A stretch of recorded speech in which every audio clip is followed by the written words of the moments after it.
In a London hotel corridor in the late years of the 19th century, the gas lights burned in their wall-mounted brackets, casting a warm amber along a row of dark wood doors. The light was close and steady. It reached the carved baseboards and the patterned runner of the carpet, and the brass numerals fixed to each door in turn, and it was the kind of light that made a corridor feel like a place that had always been there and would always remain. A guest walking that corridor, arriving late from a rail journey, bag in hand and key in pocket, would have moved past door 11, past door 12, and then past a surface that was not, at first examination, a door at all. The wallpaper continued unbroken from the frame of door 12 to the frame of door 14. The pattern, a repeating design of dark green foliage against a cream ground, carried on without interruption. There was no number, there was no handle. There was only the slight, barely perceptible give of a door frame beneath the paper if a hand happened to press against it, and most hands did not press there because nothing about the surface invited them to. The door that was not quite a door led to room 13, which was a room that the hotel did not, in any official sense, acknowledge. The space existed, the walls were there, the ceiling was intact, but no guest had been assigned to it in the current season, and the number 13 did not appear on the room list at the front desk, and the key to that room, if it existed at all, was kept somewhere other than the row of hooks behind the concierge's counter. The practice was not unusual. Across Britain in the last decades of the 19th century, and across France and Germany in the same period, hoteliers had begun treating the number 13 as something to be quietly stepped over. Some properties omitted the number from their printed floor plans. Others left the physical space intact behind an unlabeled surface.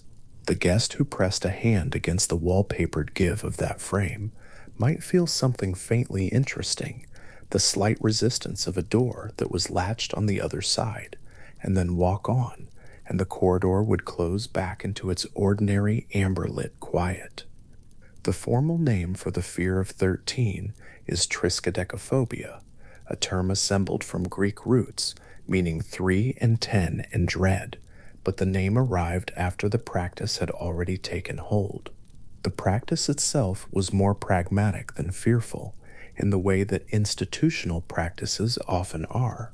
Hotel operators in the 1880s and 1890s were running businesses, and a proportion of their guests arrived with a firm unwillingness to sleep in a room numbered 13. The simplest solution was architectural. If the room carried no number or a different number, the problem dissolved without anyone having to explain or justify anything. The room continued to be used sometimes. Its linens were changed. Its windows opened on airing days. But in the official geography of the hotel, it occupied a kind of administrative silence. It appeared on no printed list. It received no mail. It existed in the physical dimensions of the building, and nowhere else. A room that was simply and quietly there. Some of those rooms were sealed more permanently, not walled over, but closed. A lock that no current key would turn, a handle removed. The wallpaper applied in the manner of someone who expected it to stay. In these cases, the space behind became something that the building held without announcing, and the generations of staff who followed the generation that had made the decision would sometimes have no knowledge of what lay on the other side of that particular stretch of wall. Buildings accumulate these small silences across decades. A room that was closed in one management era may not appear in the records passed on to the next, and after enough time, the space stops being a closed room and simply becomes a thickness in the wall that no one thinks to measure. The cholera epidemic of 1832 produced its own version of this architectural silence, and a more urgent one. In Paris that year, the disease moved through the city with a speed that overwhelmed both the medical understanding of the time and the administrative capacity of the municipal authorities. More than 18,000 people died between the spring and the late summer. Certain hotels lost guests, some lost more than one. The pressure from quarantine inspectors who followed death reports and could mandate the closure of an entire property on the basis of a single confirmed case created a different kind of incentive for discretion. There are accounts from the period, not numerous but not isolated either, of hotel owners in the affected arrondissements choosing to seal a room following the death of a guest rather than report the death in the manner the authorities required. The sealed room stayed sealed. The door disappeared behind fresh plaster.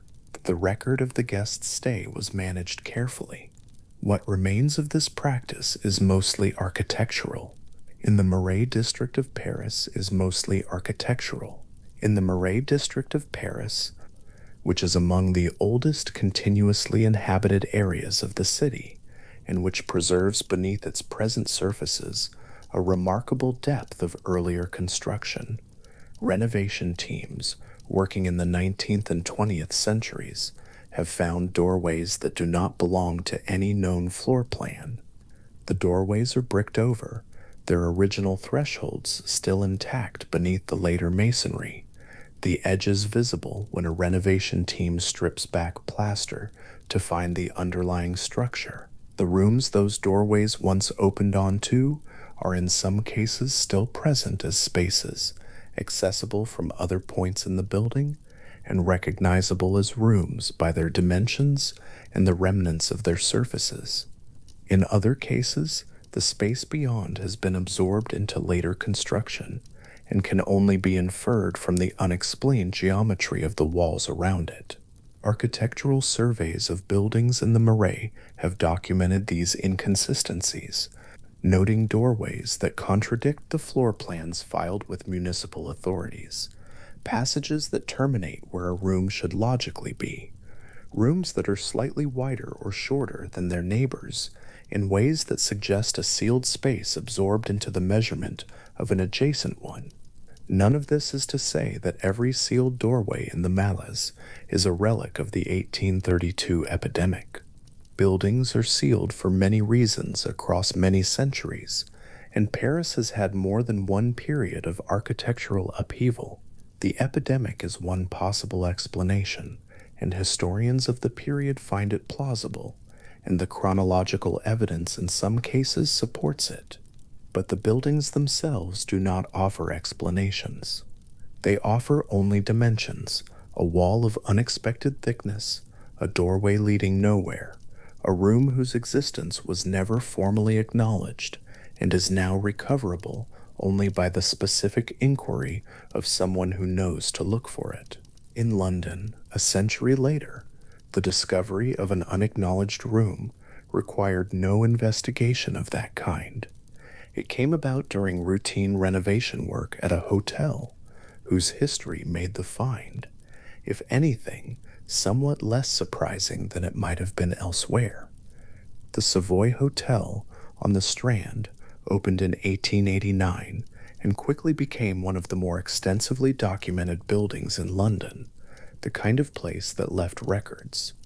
It had management files, architects' drawings, maintenance logs stretching back decades, and a succession of owners and administrators who each considered the building a significant enough asset to maintain careful paperwork about. The renovation work of 1929 was accordingly well documented, and the workmen operating on the fifth floor were working from detailed plans.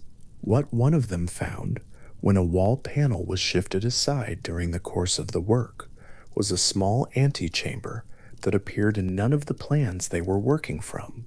No guest registry mentioned it. No building permit had named it. No maintenance log contained any reference to it. It was simply a room consistent in its construction with the period of the hotel's original building, opening off a fifth-floor corridor in a manner that its original architects had presumably intended, and that subsequent record keeping had failed to preserve. Management attributed the discrepancy to a clerical error during earlier construction phases, which is a reasonable conclusion and may well be the correct one. The antechamber was small. The light, when it fell into the space at all, came through the opening in the corridor when the panel was pushed aside. The room had waited in the interval between the documented walls of the Savoy for the better part of 40 years. The kind of antechamber found in the Savoy in 1929 was not a unique form of architectural omission. Grand European hotels of the Victorian and Edwardian periods were complex buildings built and extended and modified across spans of time during which different architects worked from different sets of plans, and the formal records were assembled, often somewhat after the fact. A small service space, a connecting passage, an alcove planned and built, and then absorbed into a different architectural arrangement during a late phase of construction. These were the kinds of spaces that could reasonably fail to survive in the paperwork, even while they survived perfectly well in the building. The physical reality of a space is more durable than the administrative recognition of it. Walls do not require records to remain standing, and yet there is something in the specific quality of that discovery. The workman's hand on a panel, the panel shifting, the light falling into a space that no living person had known was there, that stays with the imagination in a particular way, not because the space was dangerous or disturbing, but because it stood as a demonstration of how much a building could hold quietly within itself. The Savoy's antechamber had dimensions. It had a ceiling. It had a floor. It had been built by specific people at a specific time for a specific purpose, and the purpose had been either forgotten or never adequately recorded, and in the interval it had simply waited, present and unacknowledged, in a building that was otherwise very carefully known. The motif of a room that cannot be found again appears with some regularity in a particular kind of writing from the early years of the 20th century. Travel writing in the Edwardian period, published in British and American periodicals, collected occasionally into the kind of bound memoir that gentlemen and ladies of sufficient means produced as records of their continental tours, carried a recurring account of a specific kind of experience. A traveler would arrive at a large hotel in Germany, or France, or Switzerland, or Austria, and be assigned a room. They would spend a night there, sleep well enough, note the view or the quality of the linen, or the noise from the courtyard below. In the morning, they would leave for the day's activities. When they returned that evening, something would be different. The room they returned to was not the room they had left, or rather, the room they had left could not be found. The door they remembered, in the position they remembered it, along a corridor they were certain they could identify, did not correspond to any room the hotel would acknowledge, assigning them. The number they had been given turned out to belong to a different room at a different point on the same floor, or to belong to no room at the hotel at all. Sometimes the staff would offer to show the traveler to their correct room without acknowledging any confusion. Sometimes the traveler found, after some searching, a room that contained their luggage and matched their key, but did not match their memory of the approach to it. Researchers at the British Library, who have spent time cataloging the travel memoirs of the Edwardian period, have noticed something worth noting about this motif. It appears with a frequency that is somewhat higher than a random distribution of unusual travel incidents would predict, and it appears with specific consistency in accounts set in large continental hotels, the grand establishments of Germany and Austria-Hungary, in particular, buildings of many floors and many corridors, with room counts sometimes in the hundreds and floor plans of considerable complexity. The British Library researchers have noted two possible explanations for this pattern, and they present both without insisting on one.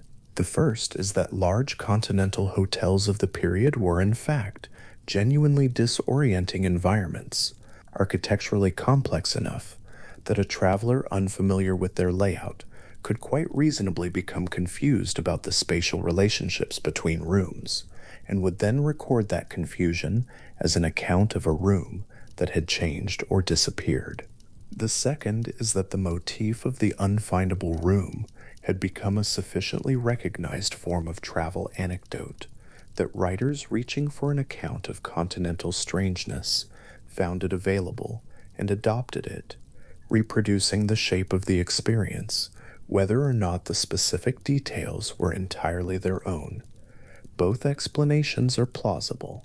Neither excludes the other. The large continental hotel was a genuinely new and somewhat disorienting form of space in the Edwardian period, a kind of domestic environment with no domestic precedent, offering the particular combination of the familiar, a bed, a washstand, a window, and the unfamiliar, 100 identical corridors, 100 identical doors, the complete absence of any of the contextual cues that made a home navigable.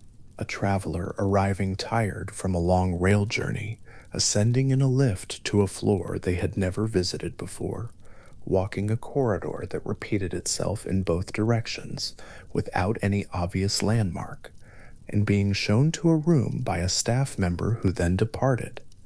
That traveler was in a spatial environment that was genuinely difficult to encode reliably. The next evening, returning alone, they would need to reconstruct from memory a route through a building whose design actively resisted the formation of useful spatial memories. Some of them got the route wrong. That is simply an accurate description of what a building of that kind does to a mind that is tired and in an unfamiliar country. And some of them, getting the route wrong, would have found the experience strange enough to record it. A journal is a natural place to put a mild puzzlement. The writer who spent a quarter of an hour looking for their room in the fifth floor of a large German hotel, trying key after key, receiving politely uncomprehending looks from a staff member who spoke no English, and finally arriving at a room that was theirs, but that they would have sworn was in a different position on the corridor. That writer might set down a brief account of the experience, and then move on to the price of supper and the time of the morning train, and the account would carry a kind of flat matter-of-factness, the tone of a minor puzzle rather than an alarming one. The journal entry would sit between its neighbors, ordinary in its brevity, specific in its detail, and entirely without the sense that something extraordinary had occurred. It is worth pausing on the plainness of these accounts. In the Edwardian travel memoir, the motif of the unfindable room tends to appear without escalation. The writer does not build toward it or depart from it with particular energy. It is recorded the way a missed connection, or a difficult crossing, or a disappointing dinner is recorded as part of the texture of travel, one of the small irregularities that travel produced and that the experienced traveler absorbed without undue fuss. There is something in this plainness that is itself a kind of comfort. These were people who had developed a relationship with minor spatial confusion as a feature of large buildings in foreign countries, and the relationship was philosophical rather than alarmed. The corridor that could not be found was a nuisance. The room that appeared to have moved was a small mystery. Both were part of the ledger of travel experience, entered without particular drama alongside everything else.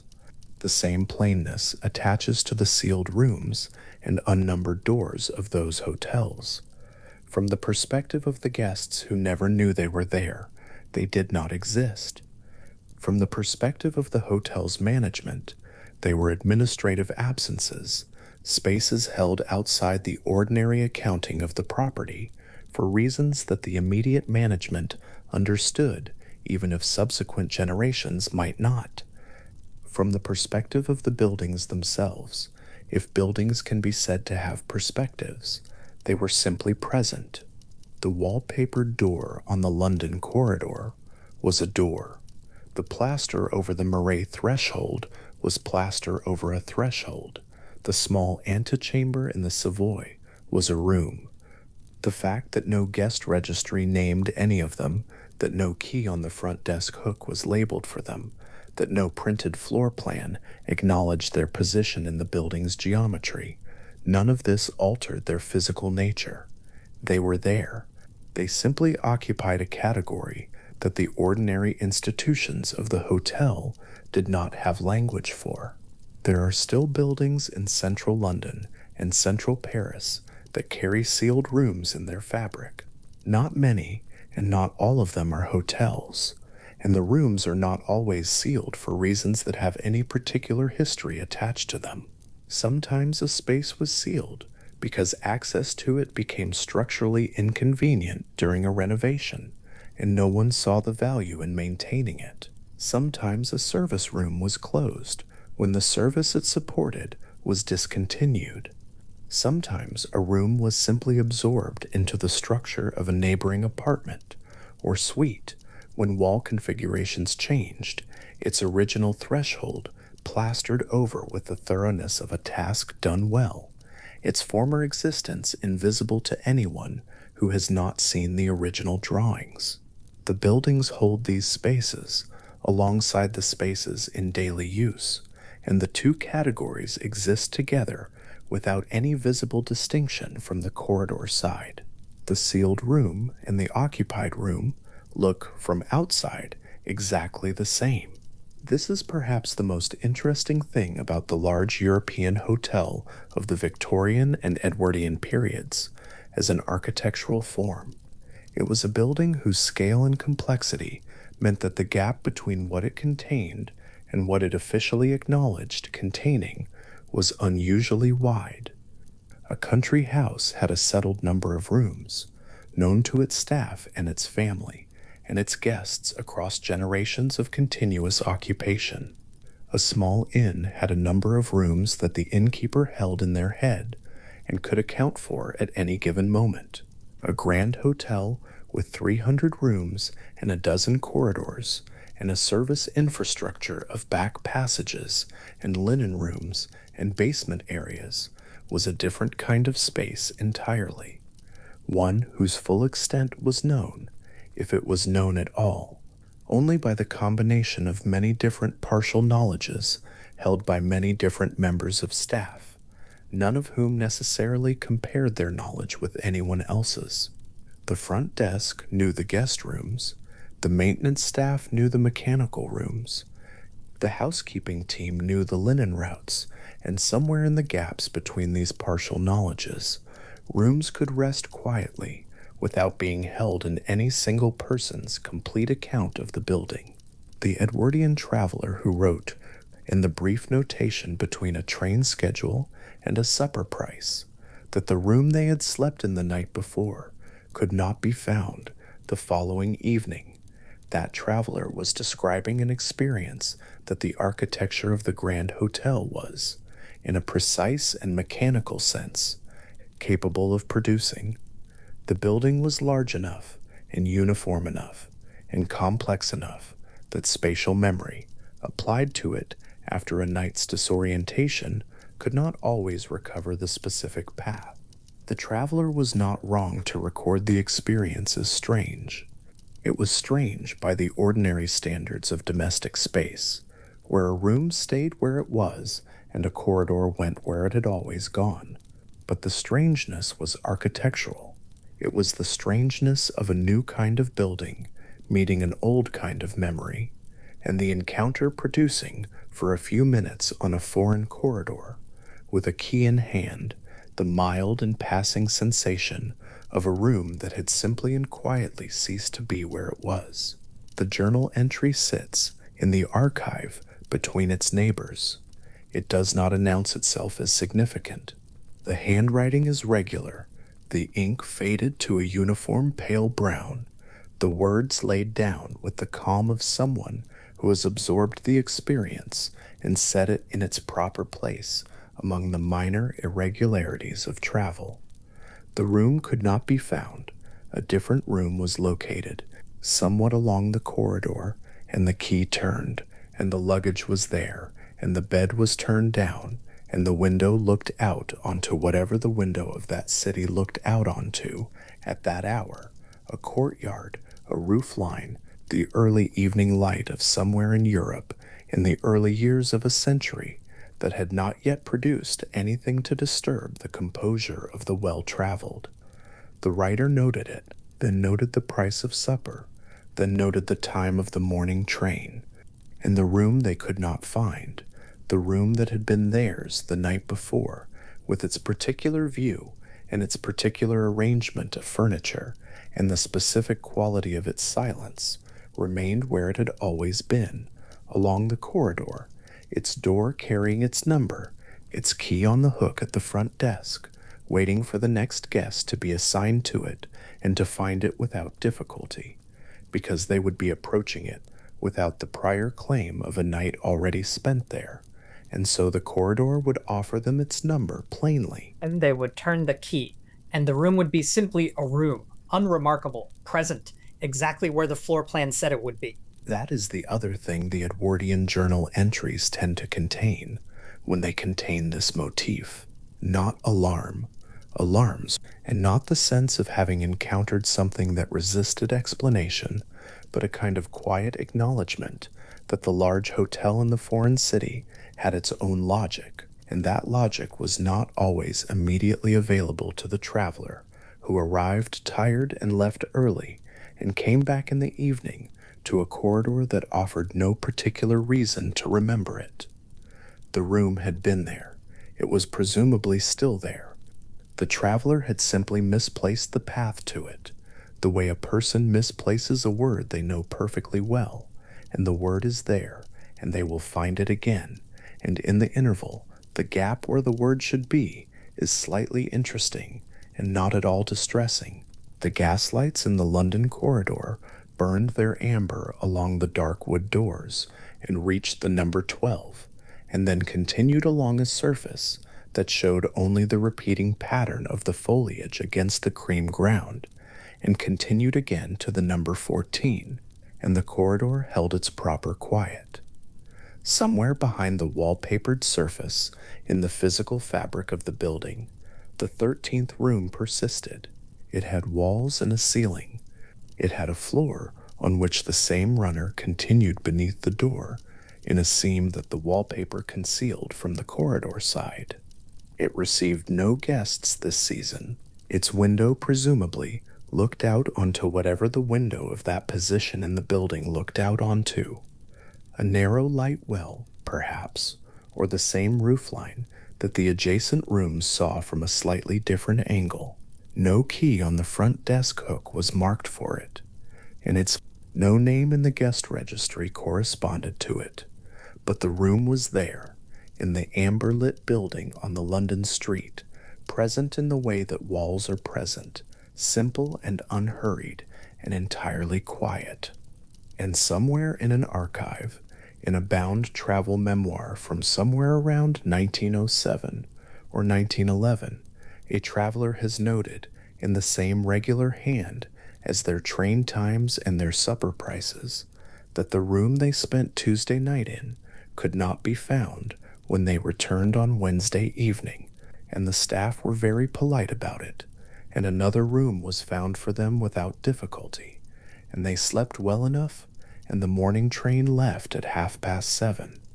The entry ends there. There is nothing more to say about it, apparently. The room could not be found. It remained, presumably, where it had always been, along the corridor of a large continental hotel, its door numbered, and its key available, ready for whoever came next, unremarkable and entirely present. The traveler continued to Vienna, or to Paris, or back to London, and the minor puzzle of the unfindable room settled quietly into the general account of a journey, and was not thought of again, or was thought of occasionally, in the idle interval before sleep, the way small puzzles are. The Stanley Hotel in Estes Park, Colorado, sits at just over 8,000 feet above sea level, and in the autumn of 1974, the mountains around it had already taken on the particular stillness that comes when the tourist season ends and the high altitude cold moves in. The white colonial facade, with its broad porches and its symmetrical rows of windows, was lit against the dark of the Rocky Mountain evening. The lobby inside was warm with period furnishings, dark wood, upholstered chairs, the kind of interior that announces itself as old without apology. A key to room 217 waited at the front desk for a writer who had come to spend a few nights in a nearly empty hotel and found, by the end of his stay, more than he had expected. Stephen King checked in with his wife Tabitha, and in the years since he has described the stay in enough detail that a reasonably clear picture of it emerges. The hotel was running a skeleton staff at that time of year. The corridors were by most accounts largely unoccupied. The long carpet runners stretched in both directions from the room's doorway without any particular sound coming back from them. King has described a dream he had during a nap there, a dream in which a fire hose moved through the corridors pursuing his son, and has said that this dream, along with the atmosphere of the hotel itself, became the imaginative origin of the novel he published 3 years later in 1977. The Shining, with its isolated hotel and its long winter vacancy, and its particular quality of a building that knows more than its occupants do, drew directly from a week in the mountains of Colorado in the late autumn of the year. Room 217 had its own history before King arrived in it, though the nature of that history was the kind that tends to settle quietly into a building rather than announce itself. In 1911, a housekeeper named Elizabeth Wilson was working in that room when an acetylene gas lamp, which the hotel used for lighting before it was fully electrified, became unstable and exploded. Wilson was severely injured. She survived, and by accounts she continued working at the Stanley for some years afterward. But the explosion left behind something that cannot be measured with a standard instrument. From the years following the accident onward, guests in room 217 began describing things that fell into a recognizable and consistent pattern: electrical disturbances, a feeling of weight on the bed, the particular sensation that most descriptions agree on, not fear exactly, and not the large theatrical event of popular imagination, but something quieter, the sense that someone or something is sitting on the bed beside them in the dark. The consistency of that detail across decades of unrelated accounts is what researchers and journalists who have written about the Stanley tend to return to. It is not that any one account is especially compelling on its own. Individual reports of anomalous experiences in hotel rooms can always be attributed to the ordinary conditions of travel, to half sleep, to the disorienting geometry of an unfamiliar place.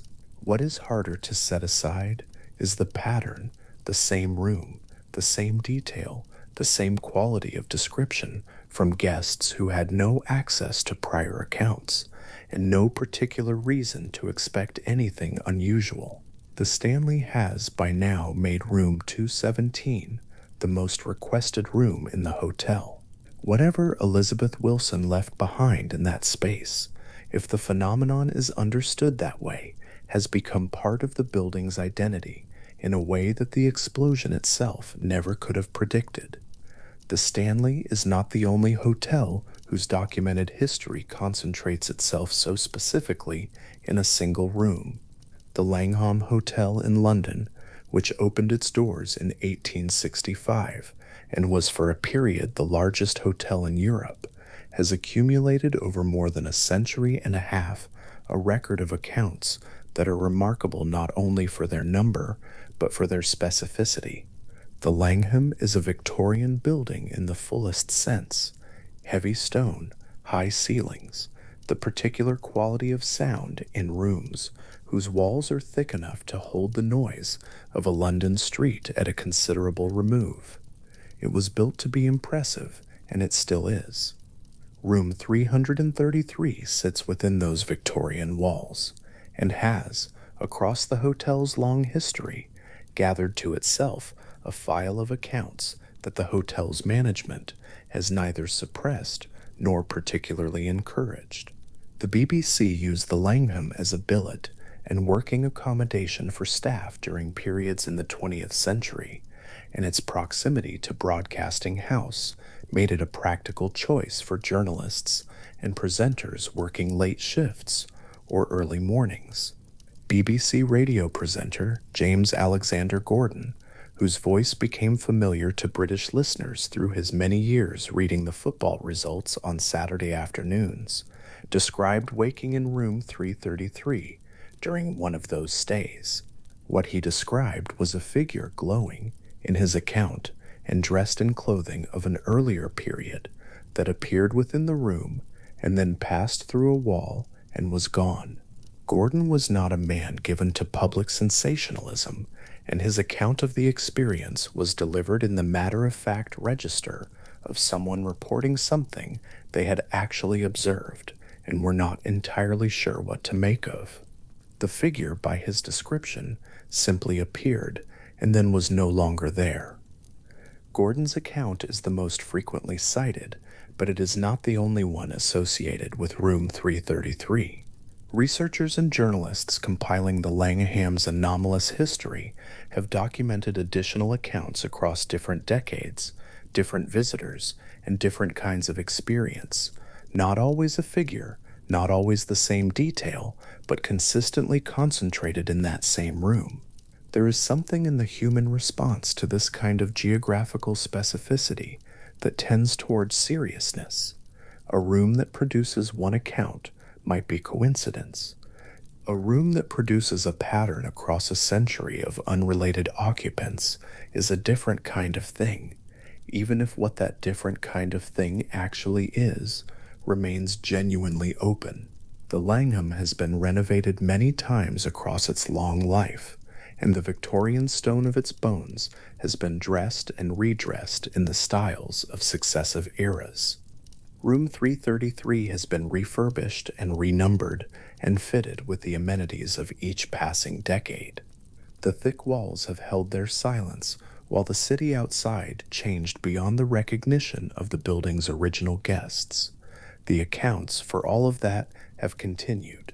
Along the Pacific coast of Southern California, in a part of San Diego that was developing rapidly in the last decades of the 19th century, a hotel of considerable ambition opened in 1888.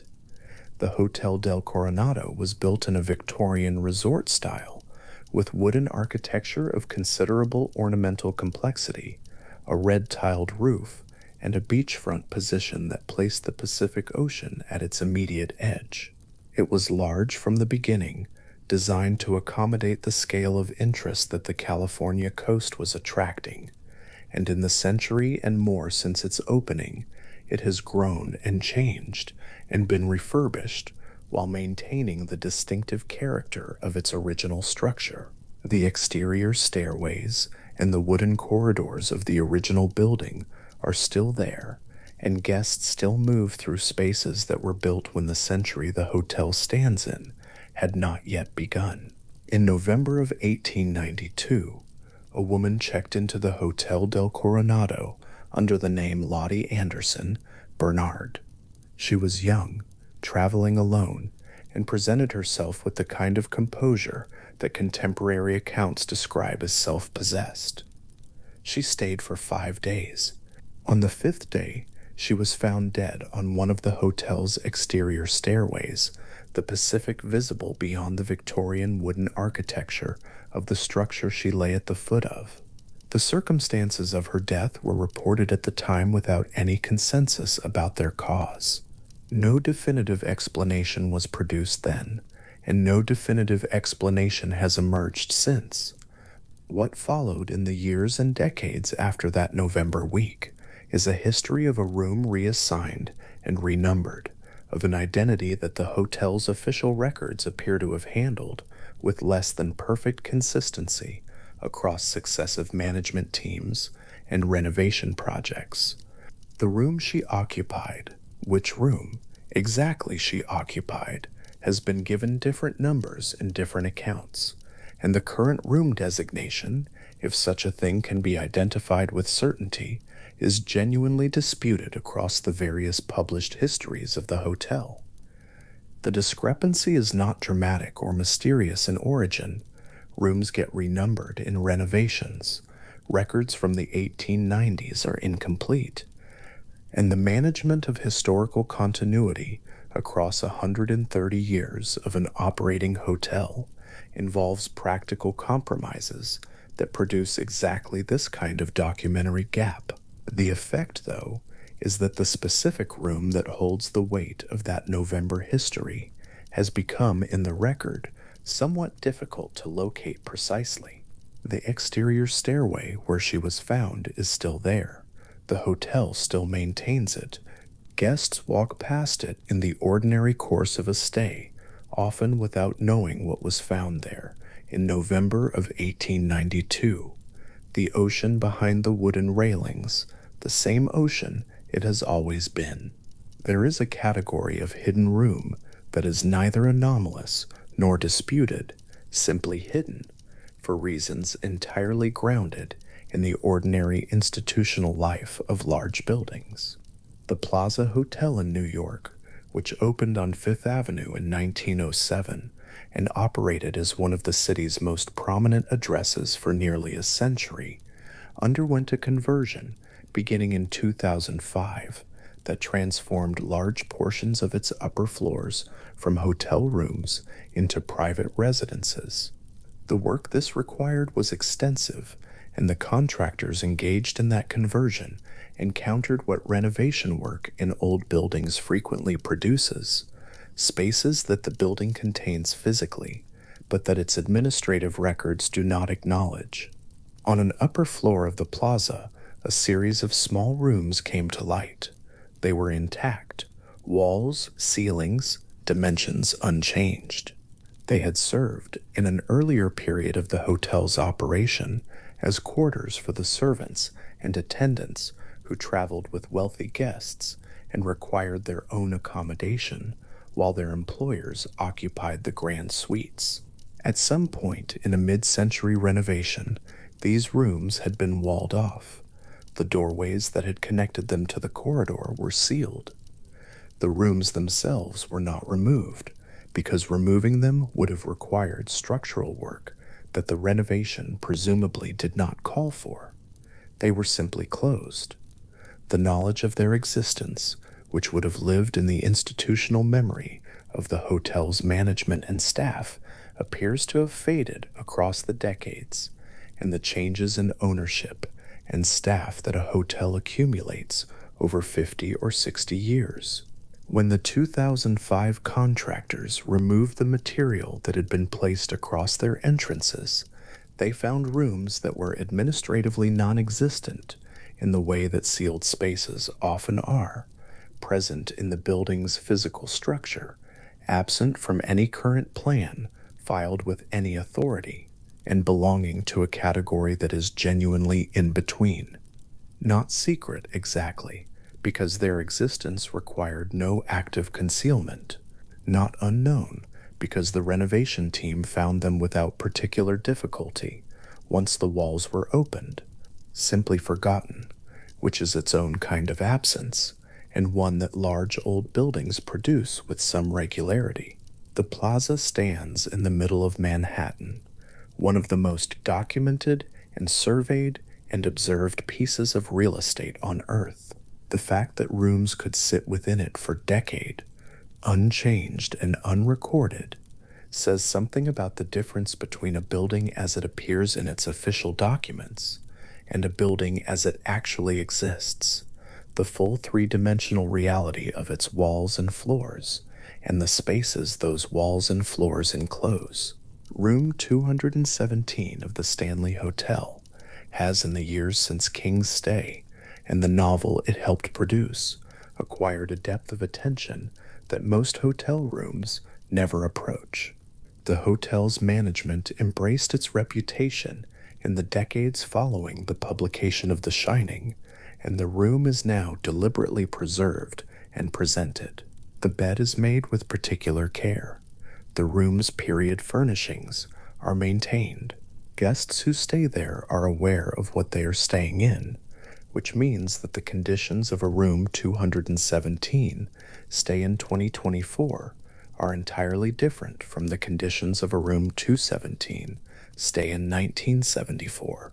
When King arrived in an empty hotel in October with no particular reason to expect anything other than a quiet few nights at altitude, what remains constant across the decades in the transformation of the room's cultural status is the original architecture, the windows looking onto the mountains, the dimensions of the space, the position of the bed in relation to the walls. Elizabeth Wilson was in those dimensions. The acetylene lamp was in that corner. Whatever happened in 1911 happened in a room whose physical geometry has not changed in any fundamental way since, even as everything else about the context of a stay there has shifted entirely. That persistence of physical space, holding its dimensions while the human histories within it change and accumulate, is something that rooms do quietly and continuously. The walls of the Langham's room, 333, are the same Victorian stone that enclosed whatever James Alexander Gordon observed in the middle of his night there. The exterior stairway of the Hotel del Coronado is the same stairway. The sealed servants' rooms of the plaza held the same air, or something close to it, for decades, while the city outside them changed beyond any recognition the room's last occupants could have managed. There is a particular quality to spaces that hold still while time moves around them. They do not resist it. Exactly, they simply do not participate. Stephen King, in the years following the publication of The Shining, has described the experience of the Stanley in terms that are more about atmosphere than event. It was not that anything happened to him there in the conventional sense. It was something in the quality of the empty corridors, the scale of the building against the mountain dark, the particular sound of a nearly vacant hotel of a certain age, a specific combination of physical facts, the altitude, the cold, the emptiness, the period character of the furnishings that produced in him a response he later found useful. The dream of the fire hose came from somewhere, and he has said that he believed it came from that building. The Stanley was built in 1909 by Freeland Oscar Stanley, one of the inventors of the Stanley steamer automobile, who came to Estes Park on medical advice. He had tuberculosis, and the dry mountain air of Colorado was considered beneficial, and fell in love with the location. The hotel he built was intended from the beginning to be grand, a summer resort for the wealthy, at sufficient elevation to guarantee cool temperatures even in August. It attracted, in its early decades, guests of the kind who came with staff and expected the full range of services that a grand Edwardian hotel could provide. By 1974, the era of that kind of guest had long passed. The hotel was managing a reduced operation. The off-season emptiness was genuine rather than theatrical, and the corridors were quiet in the way that large buildings with small populations are quiet, not peaceful, exactly, but unpeopled, which is a different quality. That quality of unpeopled largeness is one that several of the hotels in this history share. The Langham at night, when its Victorian stone absorbs the street sounds and the room becomes something like an interior silence. The Hotel del Coronado, on the November evening when Lottie Anderson Bernard was somewhere in its wooden corridors, 5 days into a stay that was about to end. The Plaza Hotel with its sealed upper rooms, the building's ordinary life proceeding in every accessible corridor, while those small closed spaces held their unchanged dimensions just behind the wall. There is a kind of room that a building holds differently from the rooms it presents to its guests. Not necessarily hidden, not necessarily sealed, simply held at a slight remove from the hotel's active life, off-season, unassigned, between occupancies. These rooms are cleaned and maintained, but they are empty for longer stretches than the busier rooms, and the specific quality of a room that has been empty for some time is different from the quality of a room that has been recently occupied. The air settles differently. The sounds from the corridor reach it without anything inside to absorb them. The furniture sits in exactly the positions it was left in, because no one has needed it to be anywhere else. Rooms of this kind existed in abundance at the Stanley in October and November of 1974. They were the majority of the hotel. Room 217, by contrast, was occupied by King and his wife, by the specific combination of altitude and mountain, dark and Edwardian furnishing, and a nap-time dream that would become a novel. The room was in use. The rest of the hotel was largely not.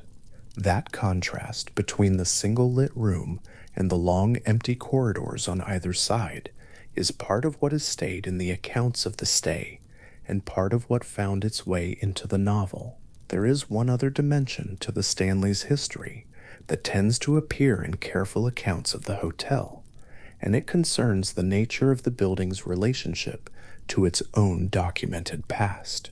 The 1911 explosion in room 217 was recorded. Elizabeth Wilson's injury was a fact that entered the hotel's operational history and remained there, but the accounts of guests experiencing anomalous things in that room, the weight on the bed, the electrical disturbances, the general quality of the reports, were not systematically recorded in the way that a maintenance log or a guest register is recorded. They accumulated instead in the softer record of word of mouth, staff accounts, and the eventual attention of journalists and researchers who came to the hotel because its reputation had preceded it.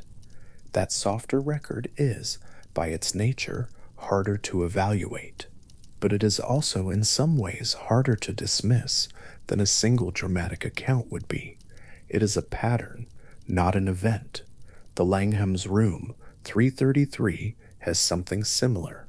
The hotel's management has acknowledged the concentration of reports in that room without making any particular claim about their origin or meaning. The institutional position is one of acknowledgement rather than explanation, which is perhaps the most honest position available to a hotel that has been accumulating accounts for a century and a half and has no particularly good theory about why they concentrate where they do. The BBC connection brought the Langhams' reputation into public discussion in a specific way because Gordon's account was delivered by a voice that had a well-established relationship with the British public, not someone presenting themselves as a witness to the extraordinary, but someone reporting a thing that happened to them in a hotel room in London on a working night, in the same register he might have used to describe a delayed train or an unexpectedly good meal. What the Hotel del Coronado holds, by contrast, is not so much a concentration of reports in a specific room as a concentration of historical weight in a specific event.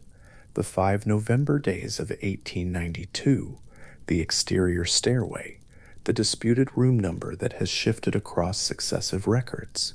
The mystery there is partly documentary rather than experiential, not what guests have felt in a particular room, but what the official record of a particular stay actually says, and how those records have been handled across the long operational life of the building. The room's renumbering, whether deliberate or simply administrative, has produced a genuine uncertainty about location that mirrors the kind of uncertainty more dramatically associated with rooms that appear and then cannot be found again. The room is there. It has always been there. Its number is simply not entirely agreed upon. The Plaza Hotel's sealed servants' rooms represent yet another variation on the theme of the room that exists outside the official account. These were not lost in any mysterious sense. They were not the sites of events that charged them with any particular residue. They were simply rooms that had served a purpose, been closed when that purpose ended, and then outlasted the institutional memory of their own existence. The building held them patiently. The contractors in 2005 found them in the same condition as any other room whose door had last been opened 50 years before. Dimensions intact, walls sound, the space still present, and waiting with the unconcerned patience of architecture. That patience is, in some ways, the most consistent thing about the rooms in this history. The Stanley's Room 217 was there before King, there during his stay, and has been there in the decades since, accumulating guests and accounts with the steady hospitality of a room that has been well maintained and often occupied.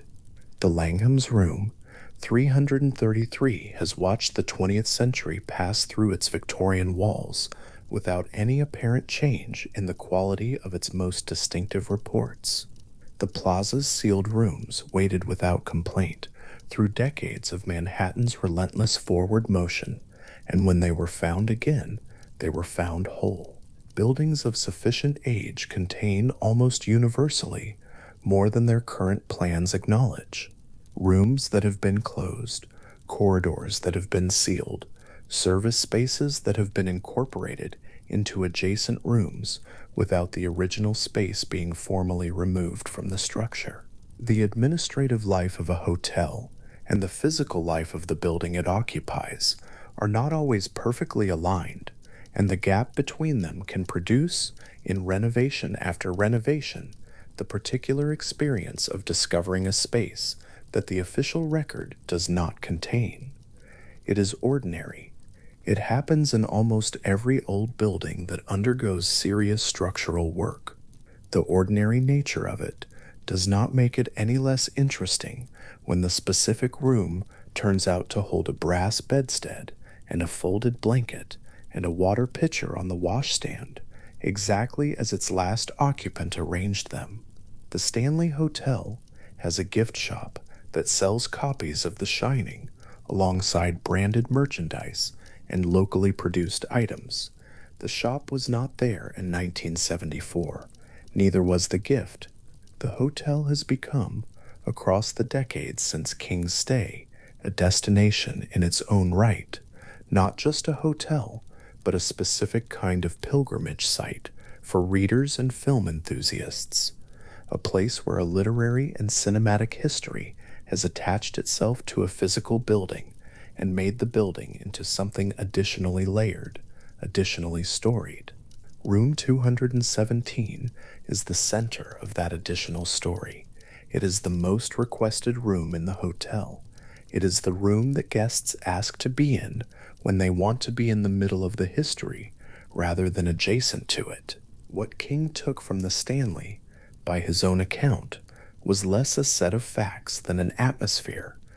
The specific combination of the old building, the mountain isolation, the autumn emptiness, and the quality of a space that had been host to generations of guests and held all of those stays in its walls and its corridors in the particular mute way that buildings hold things. He found that atmosphere useful. The novel he wrote with it has been in print continuously since 1977, and the Stanley Hotel has been receiving guests since 1909.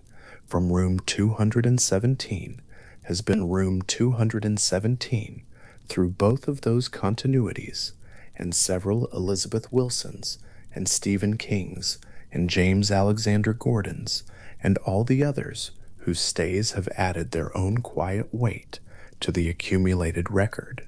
The sealed servants' rooms of the Plaza Hotel now opened and incorporated into the building's renewed life as a mixed-use address, no longer hold their particular status as administratively non-existent spaces. The conversion found them, recorded them, and brought them back into the official plan. They are now accounted for. Their decades of quiet residence within the walls of one of Manhattan's most famous buildings are behind them. The rooms that held their original dimensions through 50 years of the city's unpausing forward motion have become, once again, simply rooms, present in the record, numbered, known.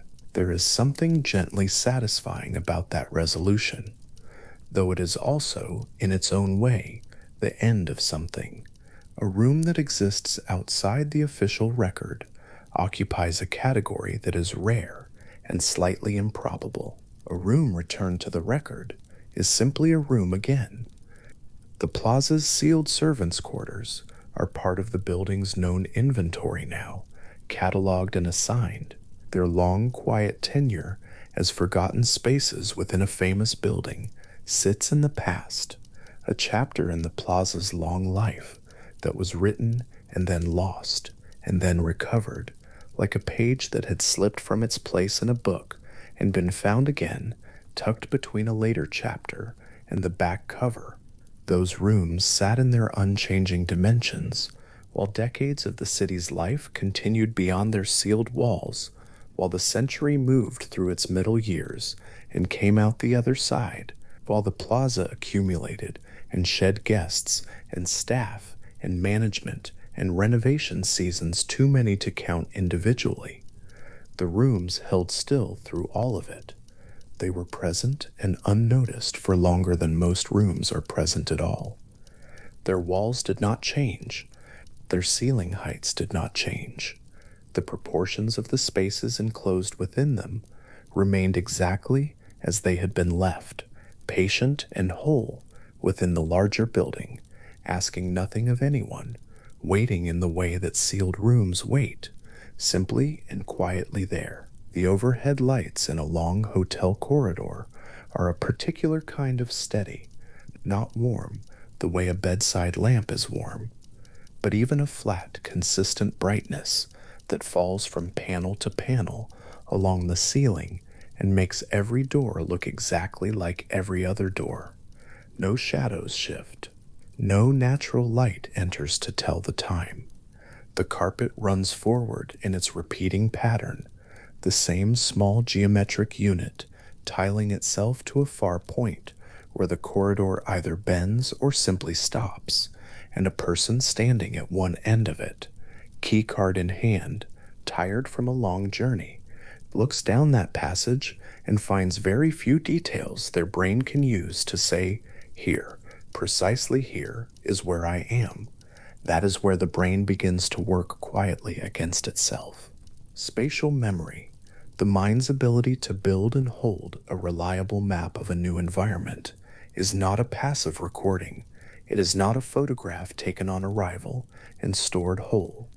It is assembled from small cues gathered across repeated exposures, the color of a door, the angle of a turning, a window at the end of a hall through which the light comes from the east. When those cues are absent or identical to one another, the map the brain builds is thinner and less precise than it feels. It feels complete. It does not announce its gaps. A person walks confidently to the room they are certain is theirs and finds, without understanding why, that the door is slightly the wrong shade. The number doesn't match what they recall. The texture of the wallpaper, 1 degree off from the texture they remember pressing past last night. The room has not moved. The memory has simply never been as exact as it seemed. A study published in the journal Environment and Behavior placed participants in a simulated corridor environment and asked them to navigate between rooms, locate their starting point after a short detour, and recall the positions of specific doors relative to others. Some participants moved through corridors with high visual repetition, the same carpet, the same door spacing, the same overhead panels at regular intervals. Others moved through corridors with varied details, a window here, a differently colored door there, a small alcove with a chair. The participants in the visually varied environment made significantly fewer errors in room location and route recall tasks than those in the repetitive one. That finding would not surprise anyone who has spent a night in a large modern hotel. What was more notable was something else the study recorded. The participants in the repetitive corridor environment reported high confidence in their spatial memory even as they made more errors. They were not uncertain about the room's location. They were wrong about it, but they did not feel wrong. The confidence and the accuracy had separated from each other without the participants noticing. That separation between the feeling of knowing where something is and the accuracy of knowing where it is one of the central facts about human spatial memory in repetitive environments. The brain allocates confidence to spatial knowledge on the basis of exposure and familiarity. A corridor that looks like many corridors already held in memory feels familiar even when it has not been specifically encoded. The pattern is recognized without the specific instance being stored. A person reaches the correct floor, turns in the direction that feels right, walks the number of paces that feels appropriate, and arrives at a door that is not theirs. Not because anything has changed, because the feeling of familiarity and the fact of specific encoding are two entirely different things, and the feeling had been present long before the specific encoding had a chance to occur. The condition of the traveler arriving at that corridor is worth understanding in its detail. A long flight, or a long drive, or several hours on a train in a seat not quite suited to sleep, an evening meal eaten quickly, a check-in process that involved standing in a lobby with a bag over one shoulder, filling out a form, exchanging a small amount of polite conversation while visually scanning an unfamiliar space, then an elevator, then a corridor, then a room entered for the first time. The brain, during all of this, has been doing a great deal. It has been processing a new city outside the taxi window, a new lobby, a new elevator bank, a new corridor, a new room, all of it novel, all of it being assessed and filed, and all of it being filed at a point in the day when the neural systems that handle the filing are already running at reduced capacity. Research conducted at the Walker Sleep and Neuroimaging Laboratory at UC Berkeley has demonstrated what happens to spatial memory encoding under conditions of sleep deprivation. Participants who had not slept showed reduced activity in the hippocampus during spatial memory encoding tasks. The hippocampus is the small curved structure in the brain that is centrally involved in forming memories of new places. The cognitive cartographer, the system that takes the flood of incoming spatial information and begins to convert it into a map the person can use the next day. Under sleep deprivation, that conversion is impaired. The map is formed, but it is formed less precisely. The landmarks that distinguish one corridor from another are recorded, but shallowly. The room number is noticed, but not anchored to the specific visual context around it. When the traveler returns the following evening, they are working from a map that was laid down in a state of reduced hippocampal efficiency, and they are returning to it after another full day of new information. The room is there. The map is simply not up to the work of finding it with confidence. The impairment is not evenly distributed across different types of memory. Sleep deprivation's effect on spatial encoding falls disproportionately on novel environments, places the person has not been before, where no prior schema exists to fill in the gaps of imprecise encoding. A person navigating the streets of their home city after a poor night's sleep is drawing on memories laid down across years of precise, well-rested exposure. The imprecision of one night's encoding barely registers against that accumulated depth. A person navigating an unfamiliar hotel floor has only what was recorded the night before, and what was recorded the night before was recorded by a hippocampus already running below its usual efficiency. The map is thin, the confidence is not. There is something else happening in that corridor that has nothing to do with how the map was made. Something more immediate, something that operates not through memory, but through the body itself, through the peripheral nervous system, through the edge of what is seen and felt rather than what is consciously processed. Vic Tandy was an engineer and researcher at Coventry University who spent part of his career investigating claims of anomalous experience in reportedly unusual locations. In 1998, he published a paper in the Journal of the Society for Psychical Research documenting an observation he had made in his own laboratory. The laboratory had a reputation among those who worked there for being an uncomfortable place. People reported a vague but persistent sense of unease in it, a feeling of being watched, occasional peripheral movement that was never there when looked at directly. Tandy, approaching the question as an engineer, began to look for physical causes. What he found was a standing wave at 1898 hertz moving through the air of the room. That frequency sits below the lower threshold of human hearing. There is no sound as such to detect. The wave is present in the air as pressure variation, as movement the ear cannot register, and the conscious mind therefore does not receive as information. But the body is not only the conscious mind. At around 18 to 19 hertz, researchers have found that low-frequency standing waves can cause the human eyeball to vibrate slightly.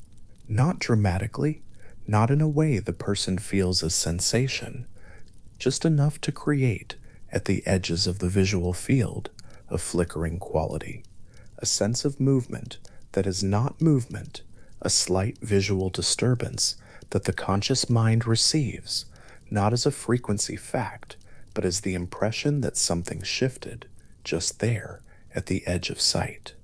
The subjective experience of this is difficult to distinguish from the subjective experience of seeing something move. The person looks, nothing is there. The wave continues. Tandy's paper connected this finding to the standing waves produced by HVAC systems and elevator machinery. The mechanical infrastructure that large buildings, and large hotels in particular, contain in abundance. Elevator shafts produce low-frequency vibration as a matter of standard operation. HVAC ducting, running behind the walls and above the ceilings of hotel corridors, generates a continuous low-level acoustic field as the building breathes its managed air through the building's passages. The specific geometry of a corridor, its length and its width and its ceiling height, determines whether these frequencies establish standing waves within it, and whether those waves reach the 18 to 19 hertz range, at which peripheral visual disturbance becomes a reliable effect. Not all corridors, not all hotels, not all rooms, but some, and within those, the guests who walk them at night experience something their senses report as, something here is not quite right. Something moved that didn't move. Something is present that cannot be seen when looked at. The room that feels wrong. The corridor that produces unease without visible cause. The space that, later, the traveler finds difficult to precisely describe, except as a place where the air felt different. Subsequent acoustic surveys of historic hotels have identified similar standing waves in specific rooms and corridors, produced by the same combination of HVAC infrastructure and favorable room geometry. It is not a rare finding. The buildings are old, their mechanical systems are large, and their proportions were arrived at by architects working before the acoustic properties of those proportions were a consideration. A long corridor of a certain width and ceiling height, with an elevator shaft at one end and an HVAC duct running above the ceiling, is a fairly reliable generator of exactly the frequency range Tandy documented. The guests who sleep in those rooms and walk those corridors are not imagining the disturbance. They are receiving it through their peripheral visual system from a source that is entirely physical, entirely measurable, and entirely silent to the conscious ear. A hotel guest standing at the middle of a long corridor late at night, looking left and then right at two passages identical in every visible detail, is navigating a set of conditions that would impair almost anyone's spatial confidence. The lighting is even, the carpet pattern repeats, the door frames match, the room numbers are present, but in the specific way that numbers are always present in a repetitive sequence, present without being anchored to anything that distinguishes this number from its neighbors. If the guest has slept poorly, the map laid down on arrival is already imprecise. If the corridor's geometry and mechanical infrastructure happen to produce a standing wave in the right frequency range, the visual field is carrying a slight disturbance that the conscious mind cannot name, but the nervous system registers as an ambient signal of uncertainty. The room does not vanish. The room is exactly where it has always been. The conditions for finding it are simply much worse than they appear to be. Elizabeth Loftus has spent decades at the University of California, Irvine, studying what human memory actually does with the information it receives, and one of the things it does most reliably is replace. Memory is not a stored recording retrieved intact on request. It is a reconstruction assembled each time from the available material and influenced by what has been encountered between the original experience and the moment of recall. Loftus's research has documented this reconstructive process across many categories of memory, and among the most malleable, the categories most easily modified by post-event information are specific spatial details, door colors, room numbers, corridor configurations, the specific geometry of a place.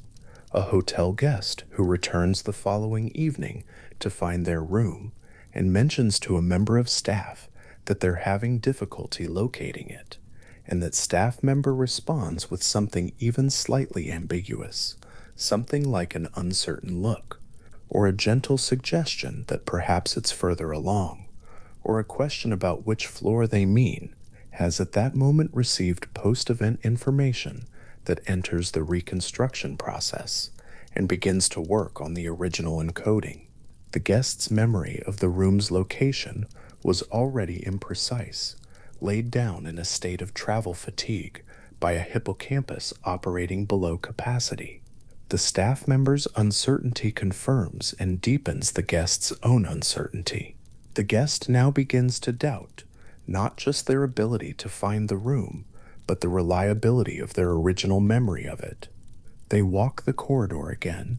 None of the doors quite match what they remember. The feeling of recognition that should fire when the right door is reached does not fire, because the original encoding was not sharp enough to produce it reliably. The room remains unfound, not because it has gone anywhere, but because the specific combination of initial imprecision and post-event suggestion has made the original memory unavailable as a guide. This is not a rare or exotic failing. It is a description of what human memory does under fairly ordinary conditions of travel, fatigue, and social interaction. The guest who insists, with genuine conviction, they are mistaken about the accuracy of what they were certain of. The distinction matters because the experience of certainty and the experience of accurate memory feel identical from the inside. There is no internal signal that says this confidence is not supported by a reliable encoding. The confidence simply exists, and behind it is a map that was always thinner than it felt. Hotel corridors of the mid 20th century were designed according to principles that made this situation considerably more common than it might otherwise have been. Environmental psychologists studying what they call place blindness, the failure to form a reliable cognitive map of a space, despite repeated exposure, have noted that guest complaints involving spatial disorientation are disproportionately concentrated in hotels built during that period, using what were then standard modular corridor designs. The modular approach prioritized room capacity above all other considerations. A corridor of a given width could contain a given number of standard rooms on each side, and the design goal was to maximize that number within whatever structural footprint the site provided. Navigational distinctiveness was not a design criterion. Variety of visual detail was not a design criterion. The result was the long, even, highly repetitive corridor that many mid century hotels still contain. The same door every few feet, the same carpet to the horizon, the same overhead lighting without interruption, no window, no alcove, no variation in wall finish, nothing to serve as a navigational landmark, because landmarks had not been in the brief. A person who sleeps in a hotel built to those specifications for several nights will find that their spatial memory of the floor they are on does not reliably improve with each day. In the UC Berkeley research on sleep deprivation and spatial encoding, the impairment was measured to fall disproportionately on novel environments, precisely because novelty requires the hippocampus to build a new map from scratch without the support of prior schema. In a corridor with no distinguishing features, there is very little to encode, and the little there is, the room number is carried in working memory without the contextual anchors that would make it durable. The number is known. The visual context that would allow the number to be found again is not present. On the second evening, the person knows the number. On the third evening, the person knows the number. On the fourth evening, the person knows the number. On the fourth evening, the person knows the number and cannot find the room. The 1970s produced a particular variety of hotel carpet that has since entered the general conversation about spatial disorientation in hospitality environments. The boldly patterned geometric designs of that period, the repeating diamonds, the interlocking hexagonals, the colors that shifted tone under the fluorescent overheads, were chosen for their ability to conceal staining and wear. They were chosen for durability. They were not chosen with any thought for what the human visual system does with a strongly patterned repeating field extending ahead of it at eye level. What the visual system does is this: it follows the pattern. The repeating geometry of a carpet that tiles identically from elevator bank to corridor's end creates a strong forward pull on visual attention and makes the peripheral landmarks, the door numbers, the corridor bends, the small signage that indicates which room numbers lie in which direction, harder to hold in reliable focus. The eye is drawn forward along the pattern, and the spatial detail that lives at the edges of the visual field is processed less sharply than it would be against a neutral background. The corridor of doors and numbers and junctions is there. The carpet is also there, asserting its geometry, and the two compete, and the carpet usually wins. It is not that the door numbers cannot be read. They can. It is that the spatial relationship between the door numbers, their position relative to each other, and to the junctions, and to the guest's own starting point, is encoded less precisely in a strongly patterned visual field than in a visually neutral or varied one. The map is assembled against a background of visual noise. The coordinates are slightly off. The room is 4 doors past the ice machine, or 5. It is on the left, or slightly further along. The turn is before the vending alcove, or after it, and none of these distinctions are held with the precision that would be needed to produce reliable navigation. The following evening, in a state of travel fatigue, the ice machine itself is worth a small observation. Environmental psychologists studying navigational landmark use in hotel environments have noted that guests consistently report orienting by the most salient features of a corridor: the vending alcove, the elevator bank, the fire exit sign in its green plastic housing, the ice machine with its particular low mechanical sound. These features work as landmarks because they break the visual pattern of the corridor and offer something distinct to anchor a spatial reference to. A guest who says their room is 4 doors past the ice machine is doing what the human spatial memory system is designed to do, using a salient environmental feature as a coordinate. The problem is that in a hotel, the ice machine is not the only ice machine. The vending alcove appears on multiple floors. The fire exit sign in its green housing is repeated at the end of every corridor in the building. The features that serve as landmarks in a varied environment are, in a modular hotel, themselves modular, present in the same configuration on every floor, which means they are not landmarks at all in the technical sense. They are repeated elements, and a repeated element cannot tell you where you are on a floor any more than a door can tell you which door it is. A person who has been awake for 18 or 20 hours, who arrived in an unfamiliar city that afternoon, who has eaten a meal in a restaurant with different acoustics from any restaurant they regularly inhabit, who has moved through several distinct unfamiliar spaces in the space of a few hours: lobby, elevator, corridor, room, and who is now trying to retrace their path from the elevator to the room, while the HVAC system runs quietly behind the walls and the corridor lights burn their flat, even brightness.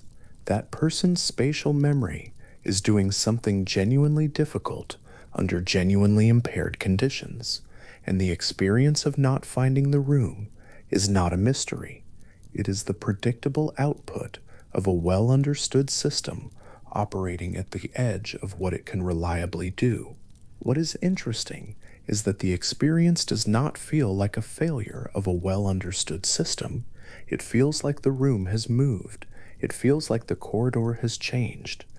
It feels like the hotel is not quite the same building it was the previous night, or that the floor is somehow different, or that a room that was certainly here has been replaced by a different room that cannot possibly be the right one. The gap between the objective situation, the room is exactly where it has always been, the corridor has not changed, and the subjective experience of that situation is one of the genuinely curious features of human spatial cognition. The mind does not experience its own map as a map. It experiences it as the world. When the map and the world diverge, the sensation is not of having an inaccurate map. The sensation is of being in a world that has become unreliable. This is worth staying with for a moment. The experience of spatial disorientation in a hotel corridor is not phenomenologically the experience of knowing the map is wrong. It is the experience of the place being strange. The door looks wrong. The number is not what was expected. The distance from the elevator does not match the distance remembered. The wallpaper is slightly different in its color, in its texture, in the way the light falls on it. The traveler stands in a corridor they have walked several times and finds it unrecognizable, and the feeling that accompanies this is not the analytical feeling of having made a mnemonic error. It is something closer to the mild vertigo of finding that a place one counted on has become unfamiliar. The room is present. The version of the room that lives in the traveler's memory is not quite the version that stands before them. The encoding was never quite exact enough to produce recognition, and in the absence of recognition, the corridor presents itself as subtly wrong. Research into the malleability of spatial memory has also documented what happens when that experience of wrongness is shared. A guest who mentions to another guest over breakfast that they had difficulty finding their room the previous night is very likely to hear that the other guest had the same experience. This is partly because the conditions that produce spatial disorientation in hotel corridors are structural and affect anyone navigating them in a state of travel fatigue. But it is also partly because the report of a shared experience acts on the memory of both participants. The first guest's account provides post-event information to the second guest, and the second guest's confirmation of the experience provides post-event information to the first. What each of them remembers afterward is not quite what each of them originally experienced. The memory is shaped by the conversation. The corridor becomes, in retrospect, stranger than it was. The room becomes, in retrospect, harder to find than it was.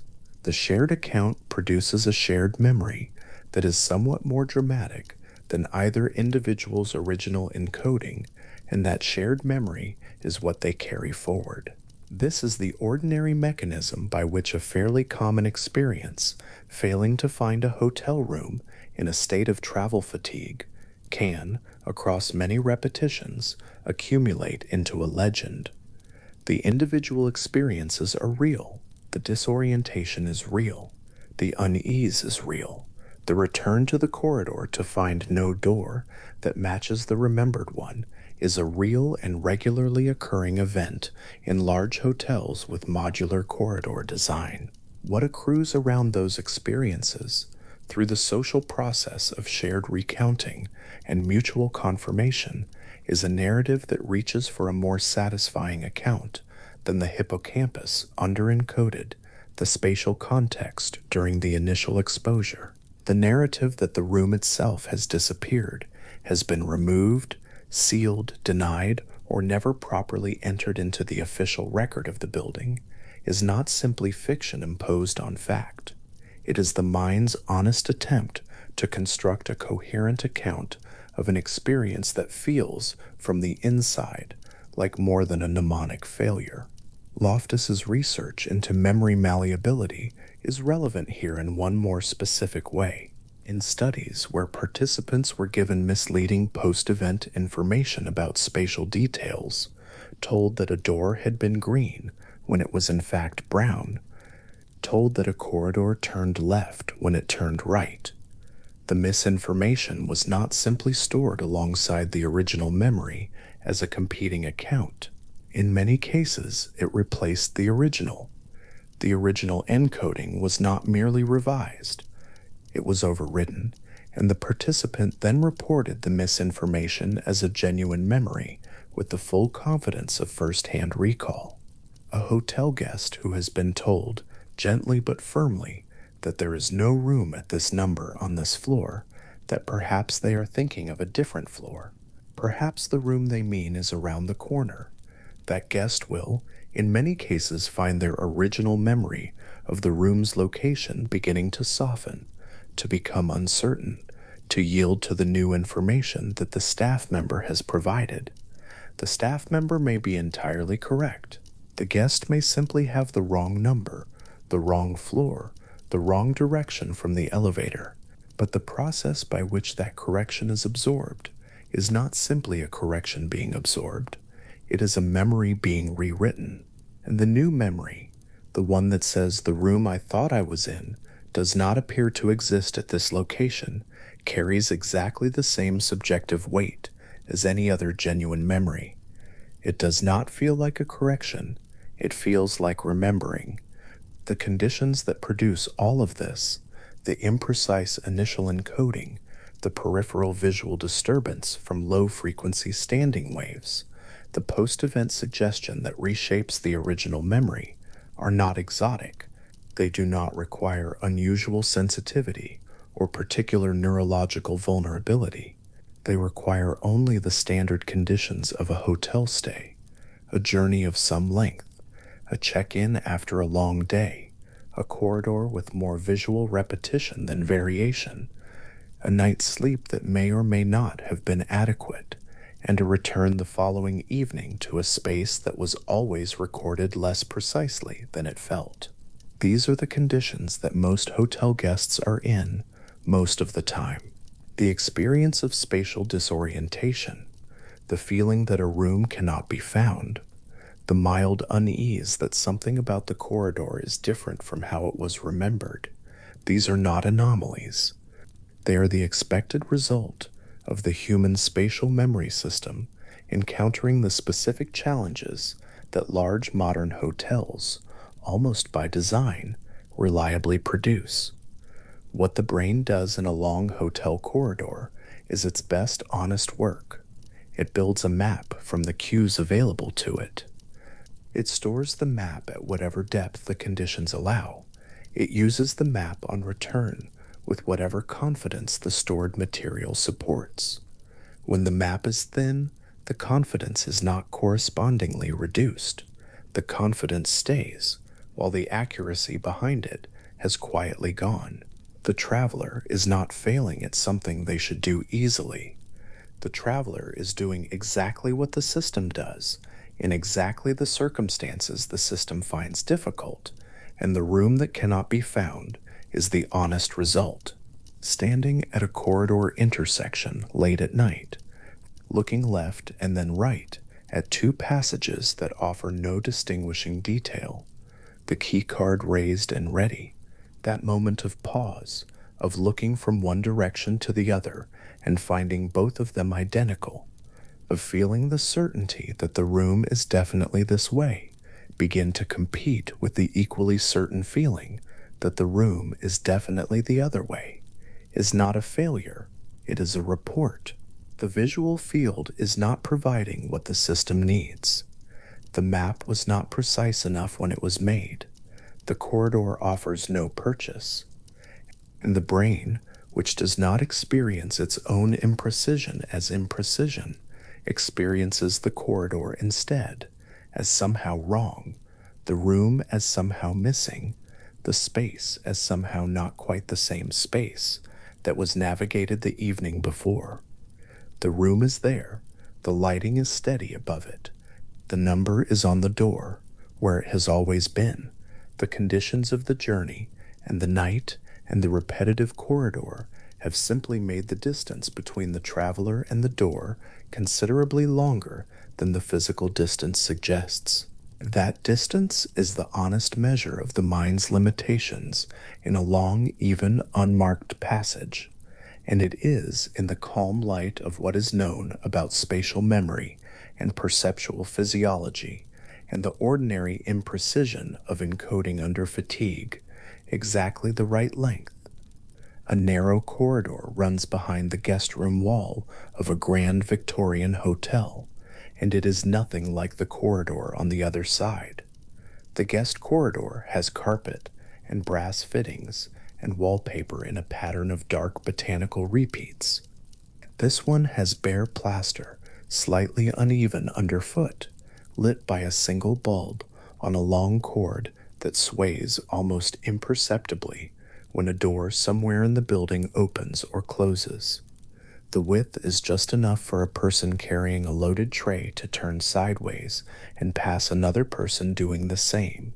The sounds of the hotel, the low register of voices from the dining room, 2 floors below, the particular creak of a specific floorboard that the staff know to step around, come through the shared wall as a muffled, companionable murmur. This corridor was not secret. It was functional. Every person who worked in the building knew it was there, used it daily, carried linens and coal scuttles and breakfast trays through it in the hours before the guests were awake. And then, at some point between one renovation and the next, the door that connected it to the service staircase was plastered over. The staff entrance at the other end was paneled to match the room it opened into. The institutional memory of the passage, the knowledge that it existed, that it ran the full length of the fourth floor behind rooms 401 through 418 simply did not transfer when the management changed. Within a generation, the corridor was still there, exactly as it had always been, carrying no sounds now but its own silence, and no one on the staff list had any reason to know it. This is one of the more straightforward ways that a building comes to contain more than its plans acknowledge. Not through mystery, and not through accident precisely, but through the ordinary passage of time and the ordinary failure of institutional knowledge to survive the people who hold it. Grand hotels of the 19th century were, almost without exception, built with these parallel service corridors threading through their interiors. The design was deliberate and practical. The working life of the hotel, the constant movement of food, water, clean linen, coal, and the people who delivered all of these things needed to happen invisibly, out of the sight and awareness of paying guests. Running a service corridor behind the guest rooms was the architectural solution, and it was standard practice in Britain, France, Germany, Austria, and across the northeastern United States from roughly the 1840s onward through the end of the century. The doors that connected these corridors to the guest floors were finished with the same wallpaper or the same painted paneling as the surrounding wall. No handle was visible on the guest corridor side. No frame was meant to show. A guest walking the length of a corridor in one of these hotels would pass several such doors without ever registering that they were doors, because the surface gave no indication of it, and the wall gave no indication of it, and there was no reason for a guest to look for something they had no reason to expect. When successive renovation projects sealed these corridors over the following century, they did not always remove them. Removing a structural wall is expensive and complicated. Sealing a door is not. And so the corridors remained, and the sealed rooms that sometimes branched off them remained, and the knowledge of their existence drained slowly away as the people who remembered them retired, or died, or simply moved on to other positions in other buildings.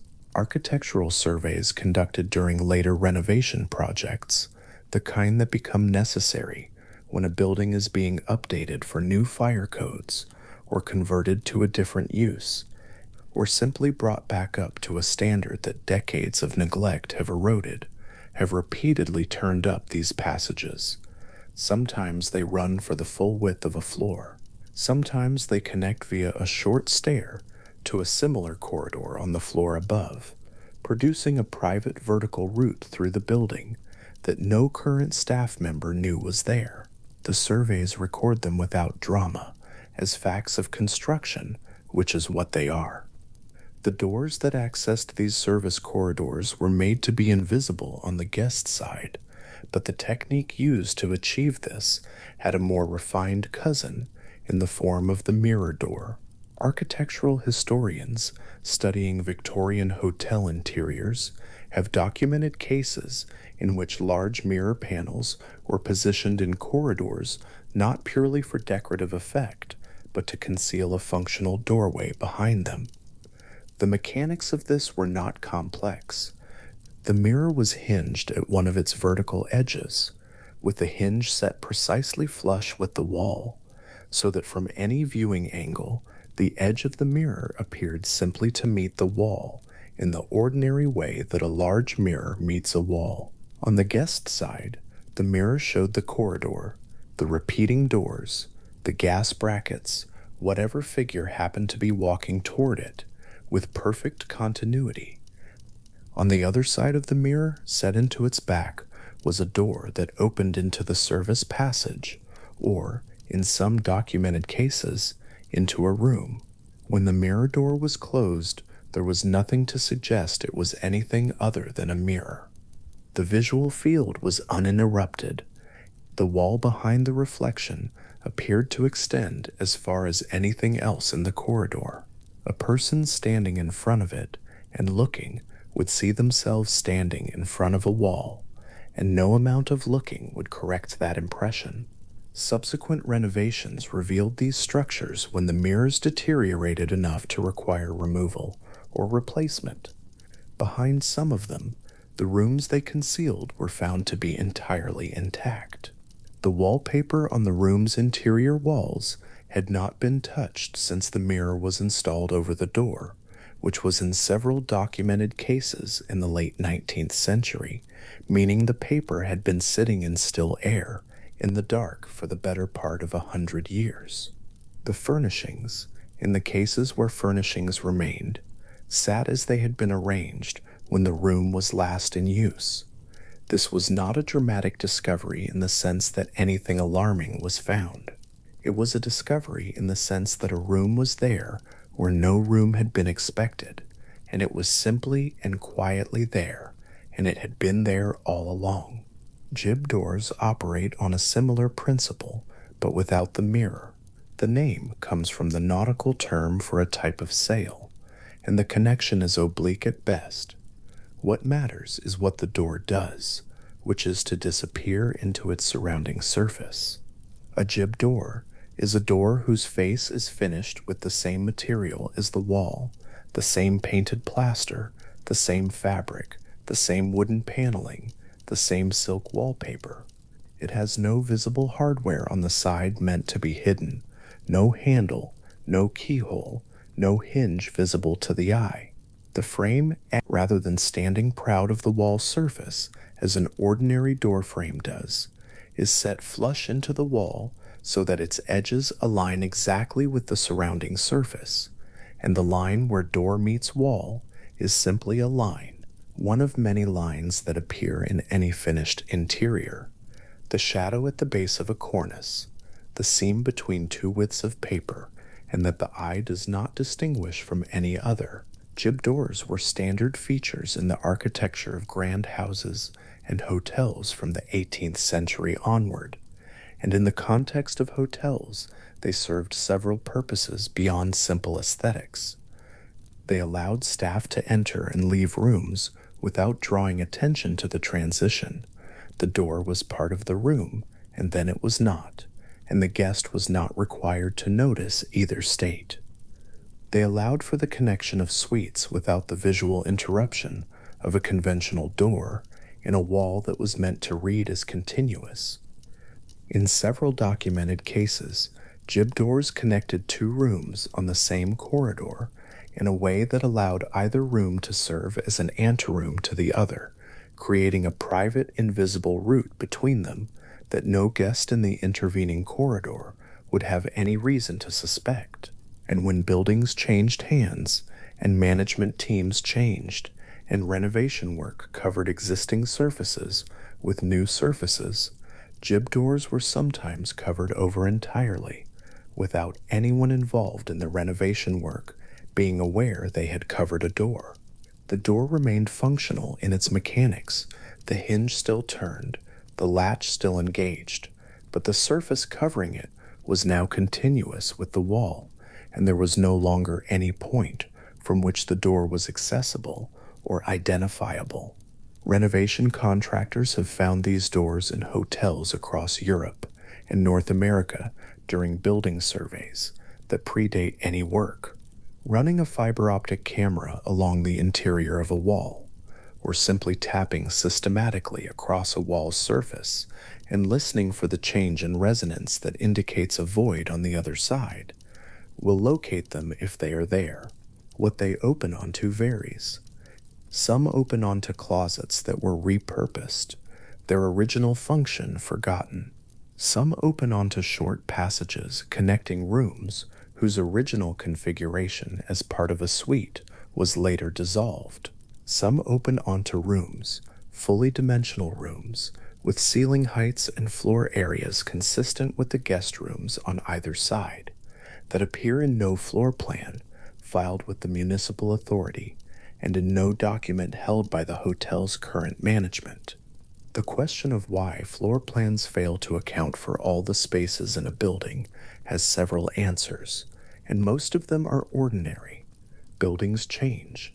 The floor plan drawn at the time of initial construction reflects a design that is then modified during construction when the site presents conditions the drawing did not anticipate, modified again during the first fit-out when practical requirements override design intentions, and modified repeatedly in the following decades as the building is adapted for new purposes. Each set of modifications is ideally reflected in a revised drawing, and each revised drawing is ideally filed with the relevant authority. But the ideal and the actual do not always coincide, and in buildings whose construction and operation span a century or more, the gap between the drawn plan and the physical building can become considerable. What exists in the building is what exists in the building.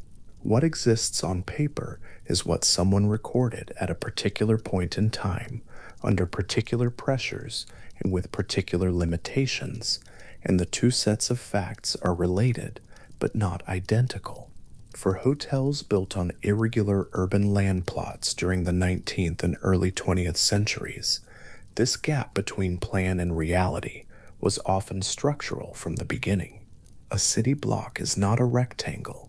A land parcel acquired for hotel development may be wider at one end than the other, may have a boundary that follows a pre-existing lane or a historic property line, rather than any geometric logic, may require the building to step back at an upper floor to comply with a setback rule that applies to one street frontage but not another.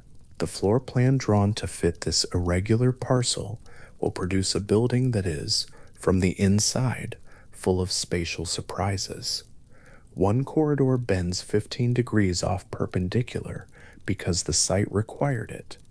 One room is narrower at the window end than at the door end because the exterior wall closes in before the room reaches its other edge. One room at the building's corner is accessible only through the room beside it because the corridor ends before it reaches the corner, and there was no room left for a corridor extension. From the inside, navigating this building without knowing its geometry, a guest might find the space genuinely difficult to read. Doors that do not appear where expected, corridors that turn in directions that do not correspond to any mental map built from approaching the building from the street, room numbers that proceed in a sequence that appears to skip or double back on itself. This is not an architectural defect in the sense of a failure of craftsmanship. It is an architectural consequence of fitting a building to an irregular space, and the result is a building whose interior logic is the logic of that specific irregular space, rather than the logic of any idealized floor plan. These buildings are, in fact, accurately built.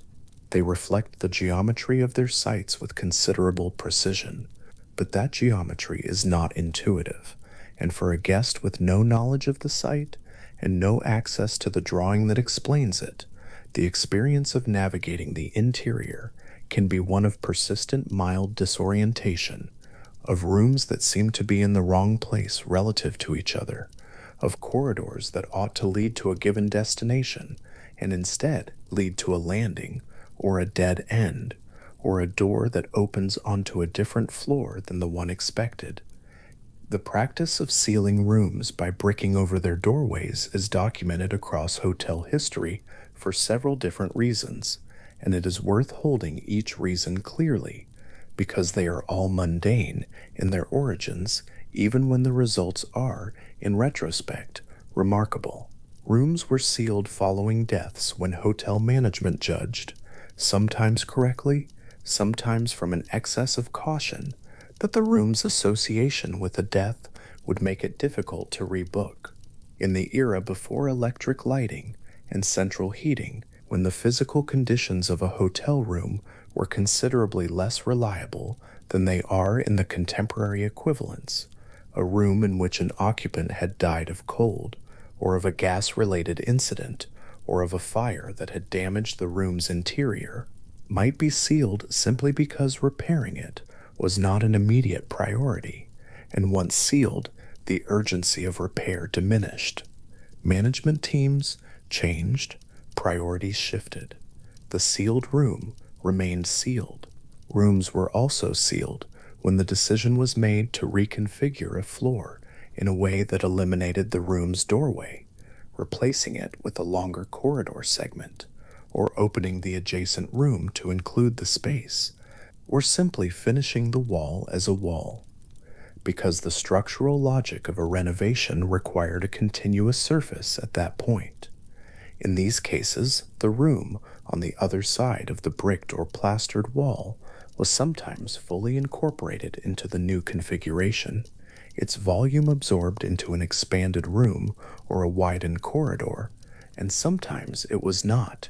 It remained as a sealed volume, its original dimensions intact, connected to nothing, opening onto nothing, present in the building's mass, but absent from its accessible interior. When renovation projects in historic hotels encounter these sealed rooms, the contents they find tend to be modest and ordinary: a brass bed frame, a folded blanket, a washstand with a water pitcher still on it, the water long since evaporated, a pair of leather shoes under the bed, placed neatly with their toes toward the wall, in the habit of whoever last slept in that room, which may have been in 1907 or 1923 or 1944. The date is often impossible to establish, precisely because the room carries no record, only its contents, and a washstand and a pair of shoes are consistent with a long span of years. The wallpaper on the walls is whatever pattern was current when the room was last inhabited. The ceiling shows the marks that ceilings show: discoloration above where a gas bracket once stood, a crack along the cornice that was never repaired because the room was never occupied by anyone with the authority or the incentive to repair it. These rooms are time capsules, not in the dramatic sense of something preserved deliberately against future discovery, but in the ordinary sense of things that stopped changing at a specific moment and simply remained in that state because there was no longer any agent present to cause them to change. The surveyor who finds such a room during a renovation will typically describe it in the notation appropriate to a building survey: room dimensions, wall condition, evidence of previous use, recommended course of action, and the recommended course of action is usually integration into the renovation plan. The room will be opened up, its contents removed and assessed for any historical interest, and the space will be incorporated into whatever the building is becoming. The shoes under the bed will be logged and examined, and in most cases discarded. The wallpaper will be documented photographically before it is stripped. The room will cease to be a sealed room and become instead a room with a history, one of many rooms in a building that has accumulated a great deal of history by living in the world for a long time. Running behind some of these sealed rooms, and behind many of the hotel floors that contain them, there are sometimes further passages, not the main service corridor, but secondary connections, often added during the building's working life to solve a specific practical problem, and then abandoned when the problem they solved was no longer current. A short passage connecting the fourth floor linen room to the back staircase, installed when the linen distribution system was reorganized in 1894, became superfluous when the system was reorganized again in 1911 and a different route was established. The passage was not removed. It was closed at both ends and left. If the 1894 and 1911 renovations were each documented in revised floor plans, filed with the relevant authority, the passage appears on the 1894 plan and disappears on the 1911 plan, which is accurate in the sense that it was no longer in use, but inaccurate in the sense that it was still physically present. If either revision was not documented, or if the documents were lost, which happened with considerable frequency in the fires, floods, and administrative dislocations of the 20th century, The passage exists in the building and in no document at all.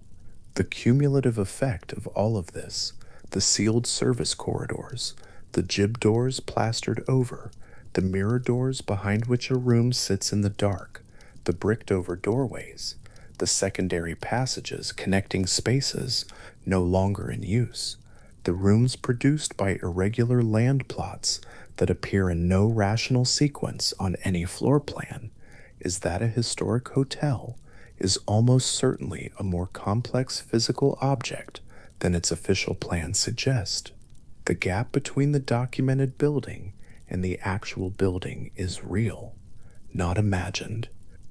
It is a gap produced by time and renovation and the ordinary failure of records to keep perfect pace with the physical changes in a structure that has been inhabited and altered continuously for a century or more. The rooms that cannot be found in the ledger are sometimes rooms that do not exist, and sometimes they are rooms that exist and simply cannot be found in the ledger, which is a different situation entirely, arrived at by entirely ordinary means. There is a specific pleasure, which is the pleasure of a surveyor or an architectural historian, in walking through a building with a plan in hand and comparing what the plan shows to what the building contains. The plan is a claim about the building. The building is the truth of the building. Where they agree, nothing remarkable has happened. Where they diverge, where the corridor is longer than the plan shows, where a wall sits 6 inches from where the plan places it, where a room of the plan has no corresponding room on the floor. The divergence is an answer waiting for a question, and the question is simply what happened between the drawing and the building that produced this gap. Most of the answers are, as stated, ordinary. A wall was moved during construction when a structural consideration overrode the designer's intention. A room was subdivided, and the subdivision was not recorded. A secondary passage was added without a drawing revision. These are the answers that account for the vast majority of documented discrepancies between plans and buildings. They are documented in the renovation reports of architects and surveyors working on historic hotel properties across Europe and North America, and they accumulate over time into a body of evidence for the simple proposition that large buildings, over long periods, become more complex than the documents about them. Consider for a moment the specific physical experience of tapping a wall in a building that is being surveyed. The surveyor moves along the surface at regular intervals, knuckle against plaster, listening for the quality of the sound. Against a solid wall, masonry, or timber framing packed with lime render, the tap returns a flat, absorbed note. Against a void, a cavity, or a space behind a thin partition, or the air on the other side of a jib door, the note is different. It is rounder, slightly resonant, with just enough hollow in it to be distinct from the solid note on either side. An experienced surveyor knows the difference immediately. What the sound means is that there is nothing solid on the other side of the plaster, which means there is a space, which means the question is then what the space is and where it connects to. The answer to that question sometimes requires no more than removing a section of plaster and looking, and sometimes what the surveyor finds when they look is a room. The room that is discovered in this way, found by the hollow sound of a surveyor's knuckle against a wall in a hotel that has been continuously occupied and managed for 130 years, is a room that every general manager in that hotel's history would have denied existed, not out of evasion or concealment, but out of honest ignorance. The room was not in any ledger they had seen. It was not in the floor plan, in the management office. It was not in the fire safety diagram mounted in the service corridor. It was simply not known about, in the way that things that leave no record and make no demand are not known about until a survey finds them. And when the wall comes down and the room is there, its dimensions intact, its ceiling at the right height, its floor solid underfoot, the discovery is not alarming and not remarkable in any way that the word remarkable typically implies. It is a fact about the building. The building is larger by one room than anyone currently responsible for it knew. What that room contains is usually unremarkable by any standard, except the standard of a room that has been closed for a very long time. The air is stale in the way that sealed air is stale. The surfaces carry the particular still dust of a space, with no circulation, no visitor, and no reason to disturb what has settled. If there is wallpaper, it will be a pattern that dates the room's last use, a geometric repeat from the 1930s, or a floral design from the Edwardian period, or a plain painted surface from a post-war renovation that painted over everything before it. If there is furniture, it will be whatever was in the room when the doorway was sealed, minus anything that could have been removed through the door before it was sealed, which is to say, anything that was not fixed to the wall or too heavy to move through the space without help. A folded blanket on a shelf, a coat hook still attached to the back of the bricked-over door, now facing into the room with nothing on it, a window, in some cases, that opens onto an air shaft or a light well, through which the room receives a thin gray column of daylight that has been entering the room every day since the door was sealed, unwitnessed. That window is often the detail that stays with a surveyor after the work is done, not the discovery itself, but the implication of the window, the daily arrival of light in a room with no one to receive it, the cycle of morning and afternoon visible to a space that has not been part of anyone's morning or afternoon for decades. The light came in and moved across the wall at its ordinary angle for whatever year it was, and then for the years following, and then for the generation after that, touching the wallpaper and the dust on the sill and the coat hook on the sealed door, with complete indifference to the room's administrative status. The room was not on the plan. The room had no guests, no rate, no housekeeping schedule. The light came in anyway, in the exact same daily arc it always had, because the window still opened onto the sky, and the sky had no record of the room's absence from the ledger. A building that has existed for long enough will have accumulated this kind of layered history in the way that a riverbed accumulates sediment, not in any organized or intentional way, but as the simple result of time and use and change and the imperfect passage of knowledge from one set of hands to the next. The service corridor, sealed in 1923, sits behind the corridor that was redecorated in 1955 and again in 1978. The mirador, installed in 1887, has been covered by the paint applied in 1924 and the paneling added in 1962. The jib door, whose wallpaper surface was last updated in 1901, has been painted over twice since then, the paint obscuring the faint line of the frame beneath it, the frame still present, the hinge still functional, the room on the other side still there in the dark, and the stillness, holding the dimensions it was given when the hotel was built, and waiting for nothing in particular. The surveyor who turns from the hollow sound of a wall and says quietly to whoever is beside them that there is something on the other side, that surveyor is in that moment doing a very ordinary thing. They are reading a building carefully, and the building is answering with the truth of what it contains, rather than the truth of what any document claims it contains. The hollow sound is not a mystery, it is a measurement, and the measurement says room. When the plaster comes off the brick doorway and the room is there, its bed frame and its water pitcher and its shoes arranged exactly as they were on the last day the door was closed from the outside and not reopened, The contractors working on the renovation will note it in the day's log and move on. There is work to do.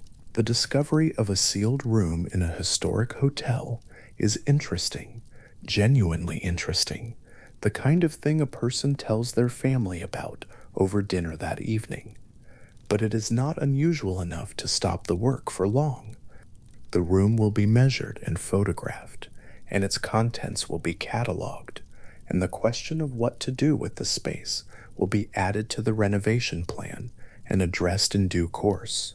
The building will open when the renovation is complete, and the room that was sealed will be a room again, with a number and a rate, and a housekeeping schedule, and a window that the guests staying in it will open in the morning to whatever air is outside. And somewhere in the same building, behind a stretch of wall that the renovation did not reach, a service corridor runs in its particular low-lit, quiet, its width just enough for a person to turn sideways, carrying a tray.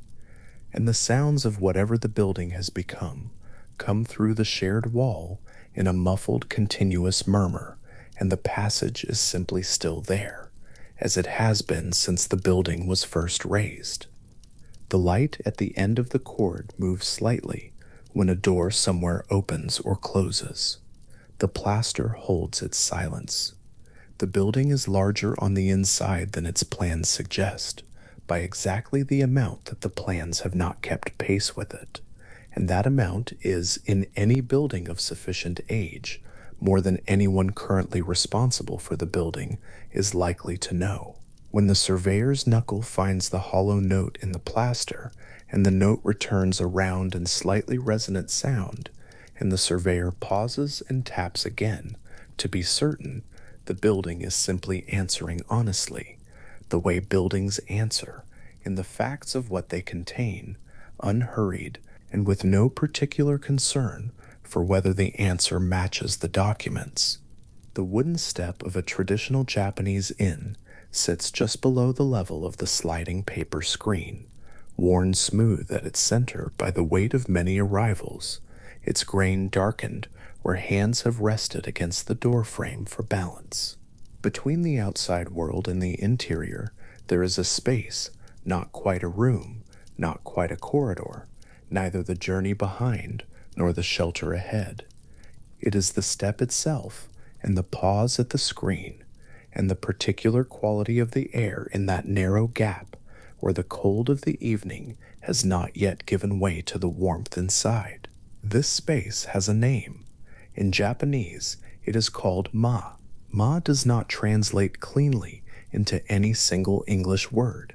The closest approximations are gap, pause, interval, or negative space, but none of these carry the full weight of what the word means in practice, because ma is not treated as an absence, it is treated as a presence. The space between two sounds in a piece of music is ma. The pause in a conversation before an answer arrives is ma, and the threshold of a building, that liminal strip of air and wood and light between the outside and the inside, is in the understanding that ma provides, one of the most significant spaces in any structure, precisely because it belongs fully to neither side. Japanese tradition holds that spirits and uncanny events and the kinds of encounters that resist ordinary explanation are most likely to occur not in the fixed rooms of a building, but in these in-between spaces, not in the room, not in the street, in the threshold itself, in the pause. This is not a belief held at a remove, the way a person might describe a historical custom that no one any longer follows. The threshold remains significant in the design and daily use of Japanese domestic and hospitality architecture. The genkan, the entryway space of a Japanese home or inn, is architecturally distinct from the rest of the interior, often a step lower than the main floor, separated by a physical change in level that marks the boundary between outside and in. The custom of removing shoes at this boundary is partly about cleanliness and partly about something older than cleanliness, the recognition that the world outside and the world inside are genuinely different registers of experience, and that the transition between them deserves a moment of acknowledgement, a pause, a madia. What the concept offers is not mystery for its own sake. It offers a framework. Across many cultures and across many centuries, certain kinds of spaces within buildings have been understood as belonging to a different order of experience than the rooms on either side of them, not the permanent, named, numbered spaces that receive guests or store belongings, but the passages between them, the corridor, the stairwell, the antechamber, the threshold. In the architecture of the Japanese inn, and in the broader cultural understanding that man describes, these spaces are simply acknowledged for what they have always been: intervals with their own texture, their own quality of presence, their own rules. The winter interior of a rural German inn carries a different atmosphere entirely. The common room loud with fire and voices, the smell of wood, smoke, and food, the sounds of arrival and departure. Somewhere along the corridor of such an inn, documented in folklore collected during the 18th and 19th centuries by researchers working in the tradition of the Brothers Grimm, there would sometimes be a door that the innkeeper did not discuss. Its key was not on any hook at the front desk. The room behind it was not available and would not become available. If a traveler asked about it directly, the innkeeper's answer was brief and closed the subject, not evasive, exactly, but final. The room was not for guests. The German and Austrian folklore tradition gives this space a name as well. The Geisterzimmer, the ghost room, appears across regional accounts of rural inns as a room kept permanently empty, not out of neglect, but out of an institutional recognition that the space belongs to an occupant whose claims predate those of the current management. The spirit in question is rarely described in frightening terms. The accounts are more matter of fact than that, closer in register to a practical accommodation than to a haunting. The room has an occupant. The occupant has been there longer than anyone now alive. The reasonable thing, the accounts suggest, is to leave the room as it is, acknowledge the prior claim, and conduct the ordinary business of the inn without requiring that every space within the building be available for commercial rental. There is a kind of pragmatism in this that sits alongside the concept of without contradicting it.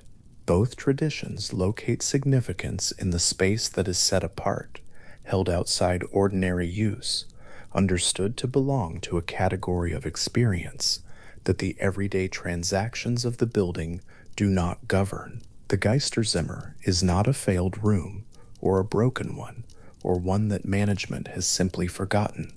It is a room that has been correctly identified as serving a purpose that ordinary guests cannot fill, and left accordingly.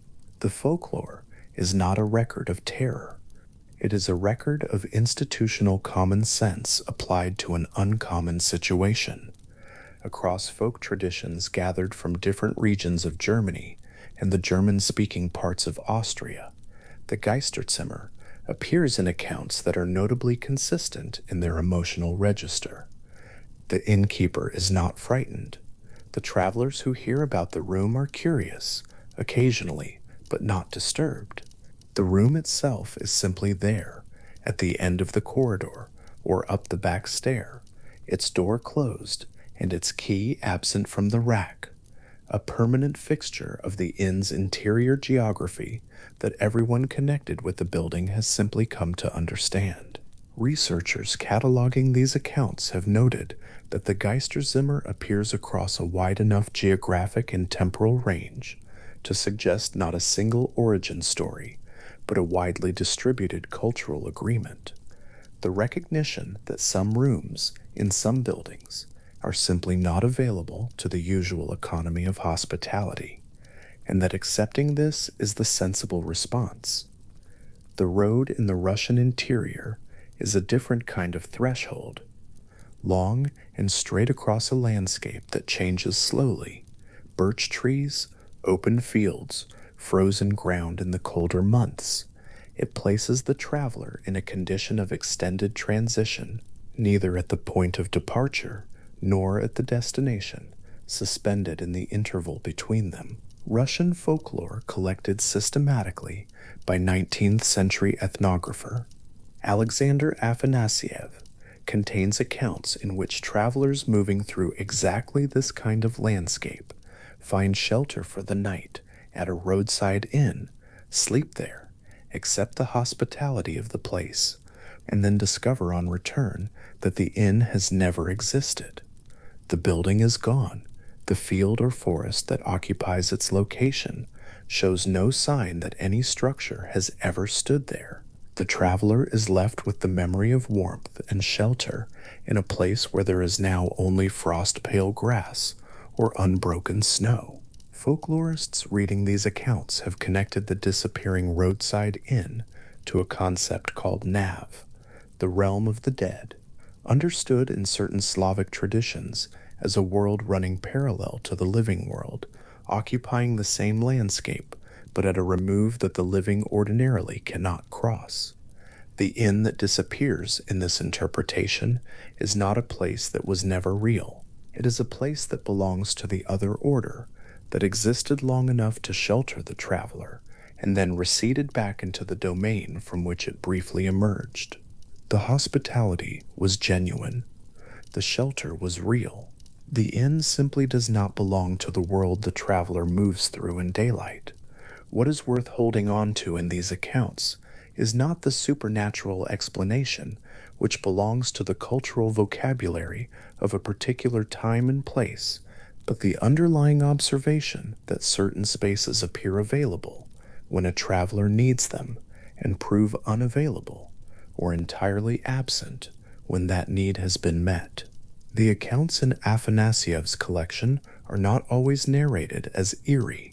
Some are told with a kind of grateful wonder. The traveler who was cold and found warmth, who needed shelter and found it, who asks no more than that of the road. The fact that the shelter cannot be found again is noted, and then the traveler continues. The world has done what was needed, and then returned to its ordinary configuration. The in-between space has served its purpose and closed. There is a road in the Russian interior, as Afanasiev would have known it, the track bending slightly before it disappears among the birches, and a traveler riding along it in the early light of a winter morning, looking back at the curve where last night's fire was visible through a window, where a door was held open, where the smell of bread and wood smoke hung in the cold air. Now there are only the trees and the particular flat white of a frost-covered field. The inn is not there. It was not perhaps ever there in any sense the morning light would recognize. The traveler turns back to the road ahead and continues, and the curl of smoke they thought they remembered is already indistinguishable from breath in the cold air. The American Southwest opens differently, dry and high and old, the land carrying its history in its surface, the rock recording time in ways that a traveler from a younger landscape has to learn to read. In the circular ceremonial chamber called the kiva, used by Pueblo peoples over centuries and still in use in living communities today, the architecture is organized around a set of understandings about what space is and what purpose it serves. The chamber is round, the ceiling is low, supported by wooden beams that cross at the center. A fire burns in a central hearth, and in the earthen floor, positioned with care, is a small circular depression, the sipapu. The sipapu represents the threshold through which the first people emerged into the present world. It marks the point of connection between the living world and the world of the ancestors, a boundary that is not sealed but maintained, open enough to allow communication in both directions, present enough to be tended across generations. Researcher Alfonso Ortiz, in his studies of Pueblo spatial understanding, documented the consistent cross cultural principle that certain spaces are defined not by their physical dimensions, not by how long or wide or tall they are, but by their positional relationship to the boundary between ordinary and extraordinary reality. The Sipapoo is not significant because of its size. It is a small depression in a floor. It is significant because of where it sits, what it marks, and what passes through it. This is a different way of understanding what a room is, or what a space is, from the administrative understanding that assigns each room a number and enters it into a ledger. In the administrative understanding, a space is real if it appears in the records, if it has been measured, named, assigned, and accounted for. A space that does not appear in the records is anomalous, a discrepancy, a clerical error awaiting correction. In the understanding that the Sipapu represents, a space is real if it holds a genuine relationship to the world around it, if it serves a function, maintains a connection, and is tended by the people who understand what it is for. A space can be very small and very significant. A space can be unmarked and still be the most important point in the room. The kiva has been present in the American Southwest for a very long time. The architectural form, the circular chamber, the central hearth, the carefully positioned threshold in the floor, appears across the archaeological record with a consistency that reflects not a single builder's choice, but a maintained tradition, the same understanding of what a ceremonial space is and how it should be organized, carried forward by communities who have chosen to keep carrying it. In communities where the kiva is still in use today, the sipapu is still maintained.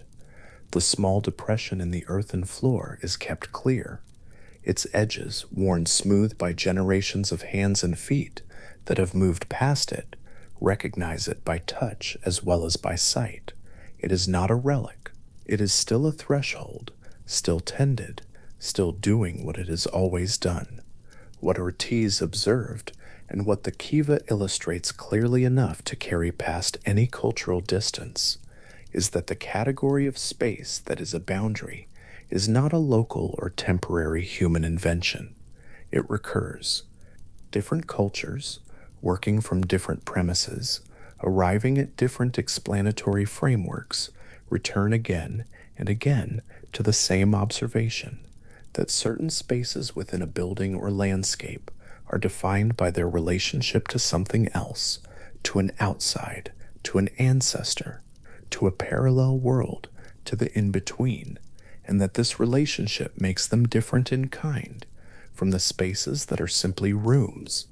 The sipapu and the ma of the Japanese threshold and the Geisterzimmer at the end of the corridor are not the same thing, but they share an underlying perception that has been noticed independently by many people in many places across a very long span of time. A hotel corridor in a contemporary Chinese city carries a different kind of gap. The room numbers move along the sequence 438, 439, and then skip.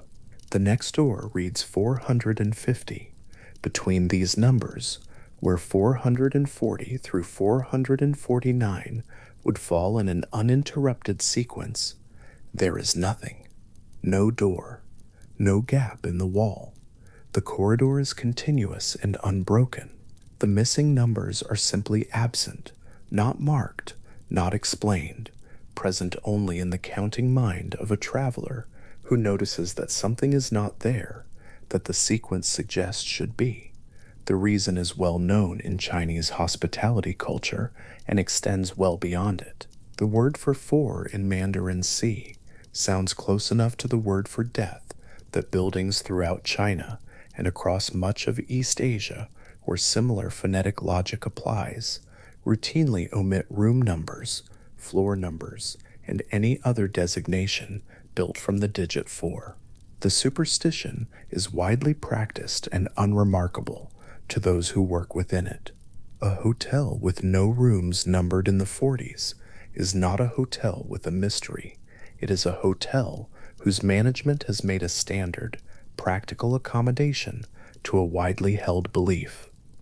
The rooms that would have been 440 through 449 are simply 550 through 559, or some other configuration that allows the full number of rooms to be assigned without requiring any guest to sleep in a room whose number carries an unwelcome resonance.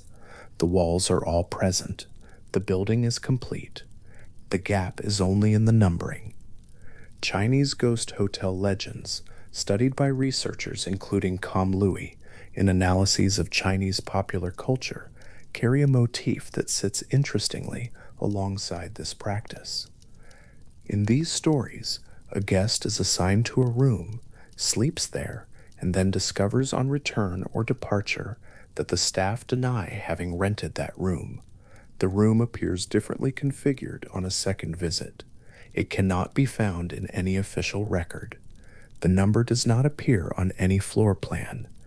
The guest has the memory of having been there, the particular light of the window, the sound of the plumbing in the wall, the precise weight of the bedding, but the hotel's records and its staff offer a consistent and impenetrable denial. The room, they say, does not exist.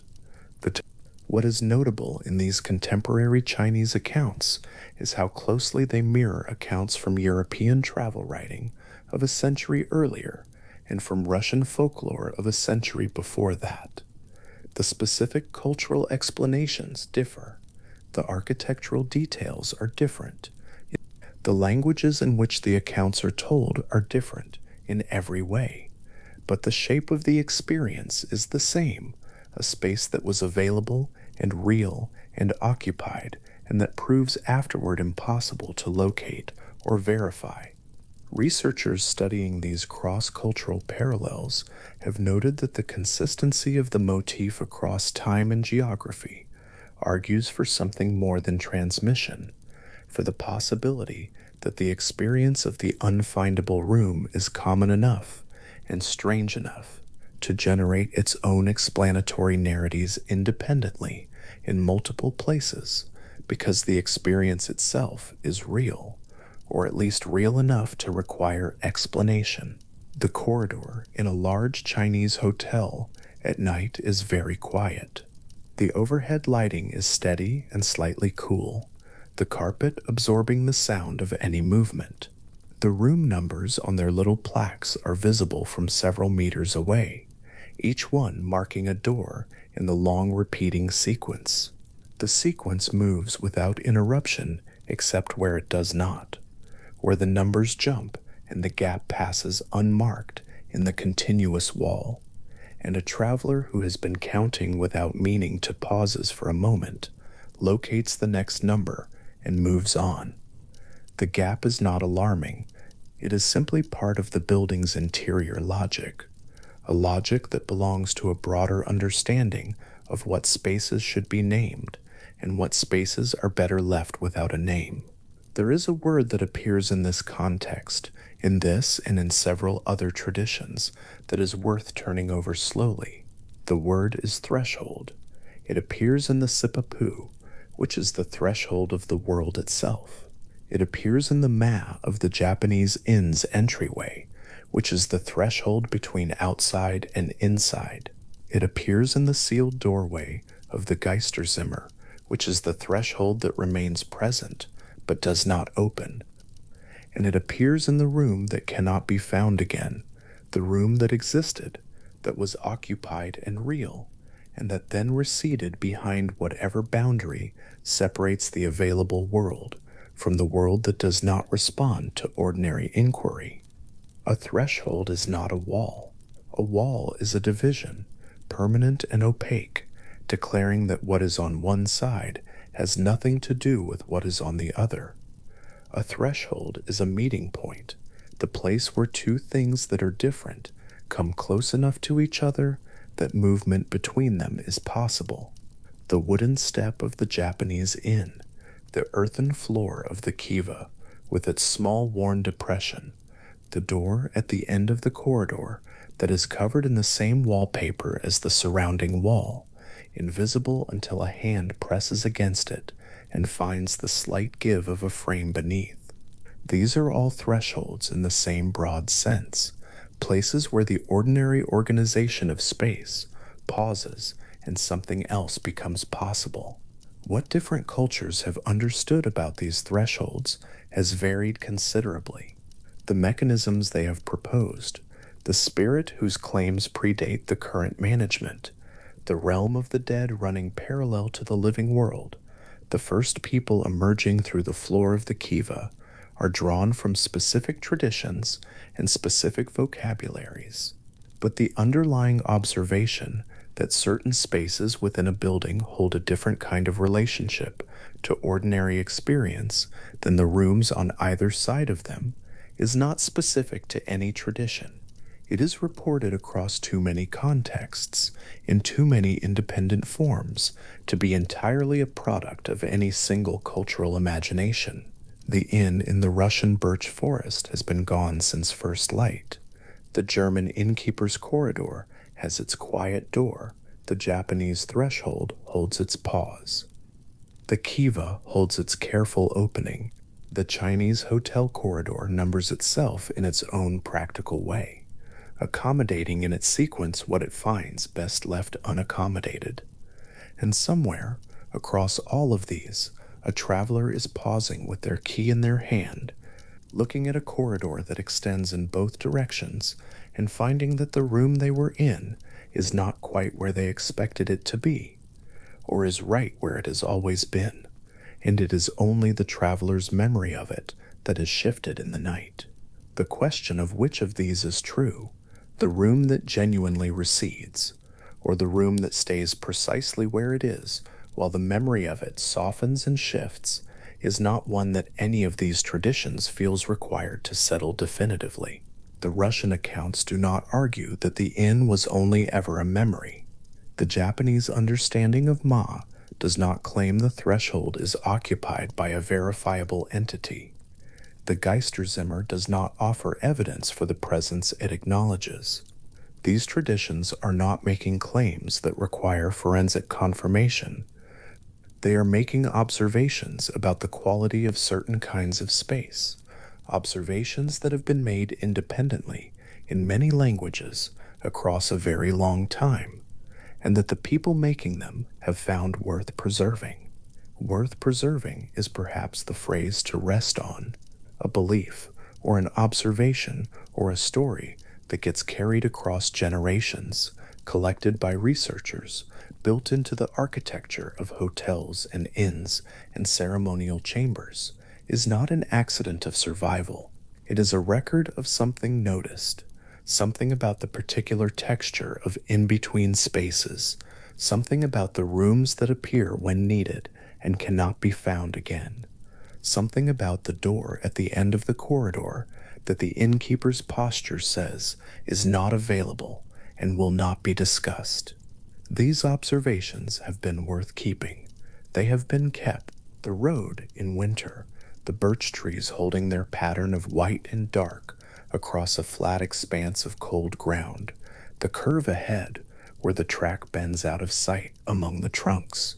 A traveler moving along this road in the early morning of any century in the last several would have carried with unset of stories about what might be found on the road and what might be encountered at nightfall and what might be offered by a light in a window across a dark field and what might or might not remain by morning. The stories prepared the traveler. They organized experience in advance of its arrival, provided a framework for the unexpected, offered a vocabulary for the things that could not be fully accounted for by the daylight logic of distances and provisions and scheduled arrivals. The kiva is round, and its walls are close, and its ceiling is low, and the fire at the center gives the room its warmth and its particular quality of light. The sipapu in the floor is small, small enough that a person not looking for it might not immediately notice it, might read the earthen floor as uniformly flat, and only on closer examination find the slight rounded depression, smooth edged, maintained, positioned with care at a specific point relative to the hearth and the entry and the wooden beams above. It is not decorated. It does not announce itself. It is simply there, in the floor, where it has been for a very long time. The people who maintain the kiva today know what the sipapu is. They know its position relative to the rest of the chamber, and they tend it, and the tending is part of the continuity of a tradition that has persisted through conditions that have ended many other traditions. The sipapu does not require that anyone looking at it resolve the question of what exactly passes through it. It requires only that it be kept, that the depression in the earthen floor be recognized as what it is, held at the same attentive care as everything else in the chamber, treated as the threshold it has always been. There is something easy to carry into sleep in this, the image of a space that is defined not by walls, but by relationship, the threshold that marks not a division, but a meeting, the room that exists at the boundary of something larger than a building's floor plan, held in recognition by the people who know it is there, maintained without requiring that its nature be settled in any final or administrative sense. The inn on the Russian road that offered warmth and is gone by morning, the German room with its key absent from the rack, the Japanese step and its particular quality of pause, the sipapu in the earthen floor, worn smooth at its edges, still present. A long corridor in a hotel at night carries the sounds of the building at a remove. The elevator, somewhere below, the low movement of climate machinery in the walls, the particular silence of a carpeted floor that absorbs every footstep and returns nothing. The numbered doors repeat on either side, each one the same shade, the same frame, the same lock, the same small expectation of a room behind it.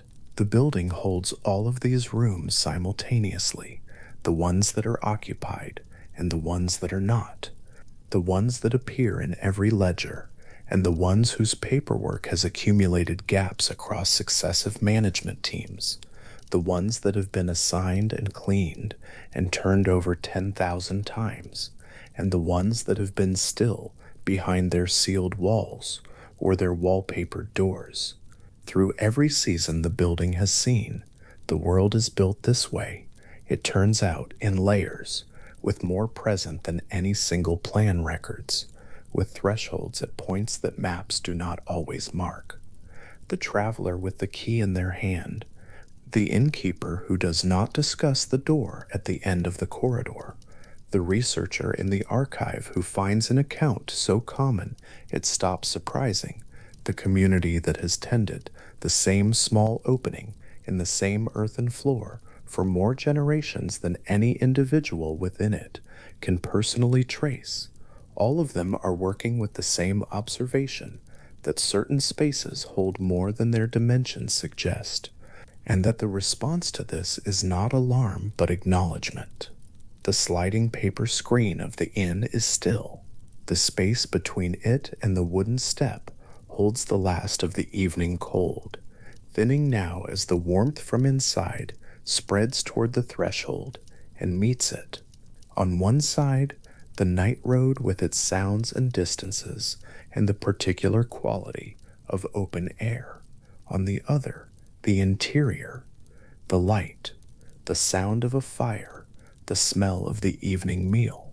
In between, for a moment that has no precise length, the pause, the mass, the interval that is neither one thing nor the other, and is in that particular quality of not quite belonging to either side, entirely itself. Generations of travelers have paused at exactly this kind of threshold, on their way in and on their way out, on the first crossing and on the last, Kintan in the morning, when the inn was still warm and in the evening when they returned to find it where they had left it, or found instead a field of frost pale grass and a row of birch trees that had clearly been standing there undisturbed all winter. The threshold has been there for all of them,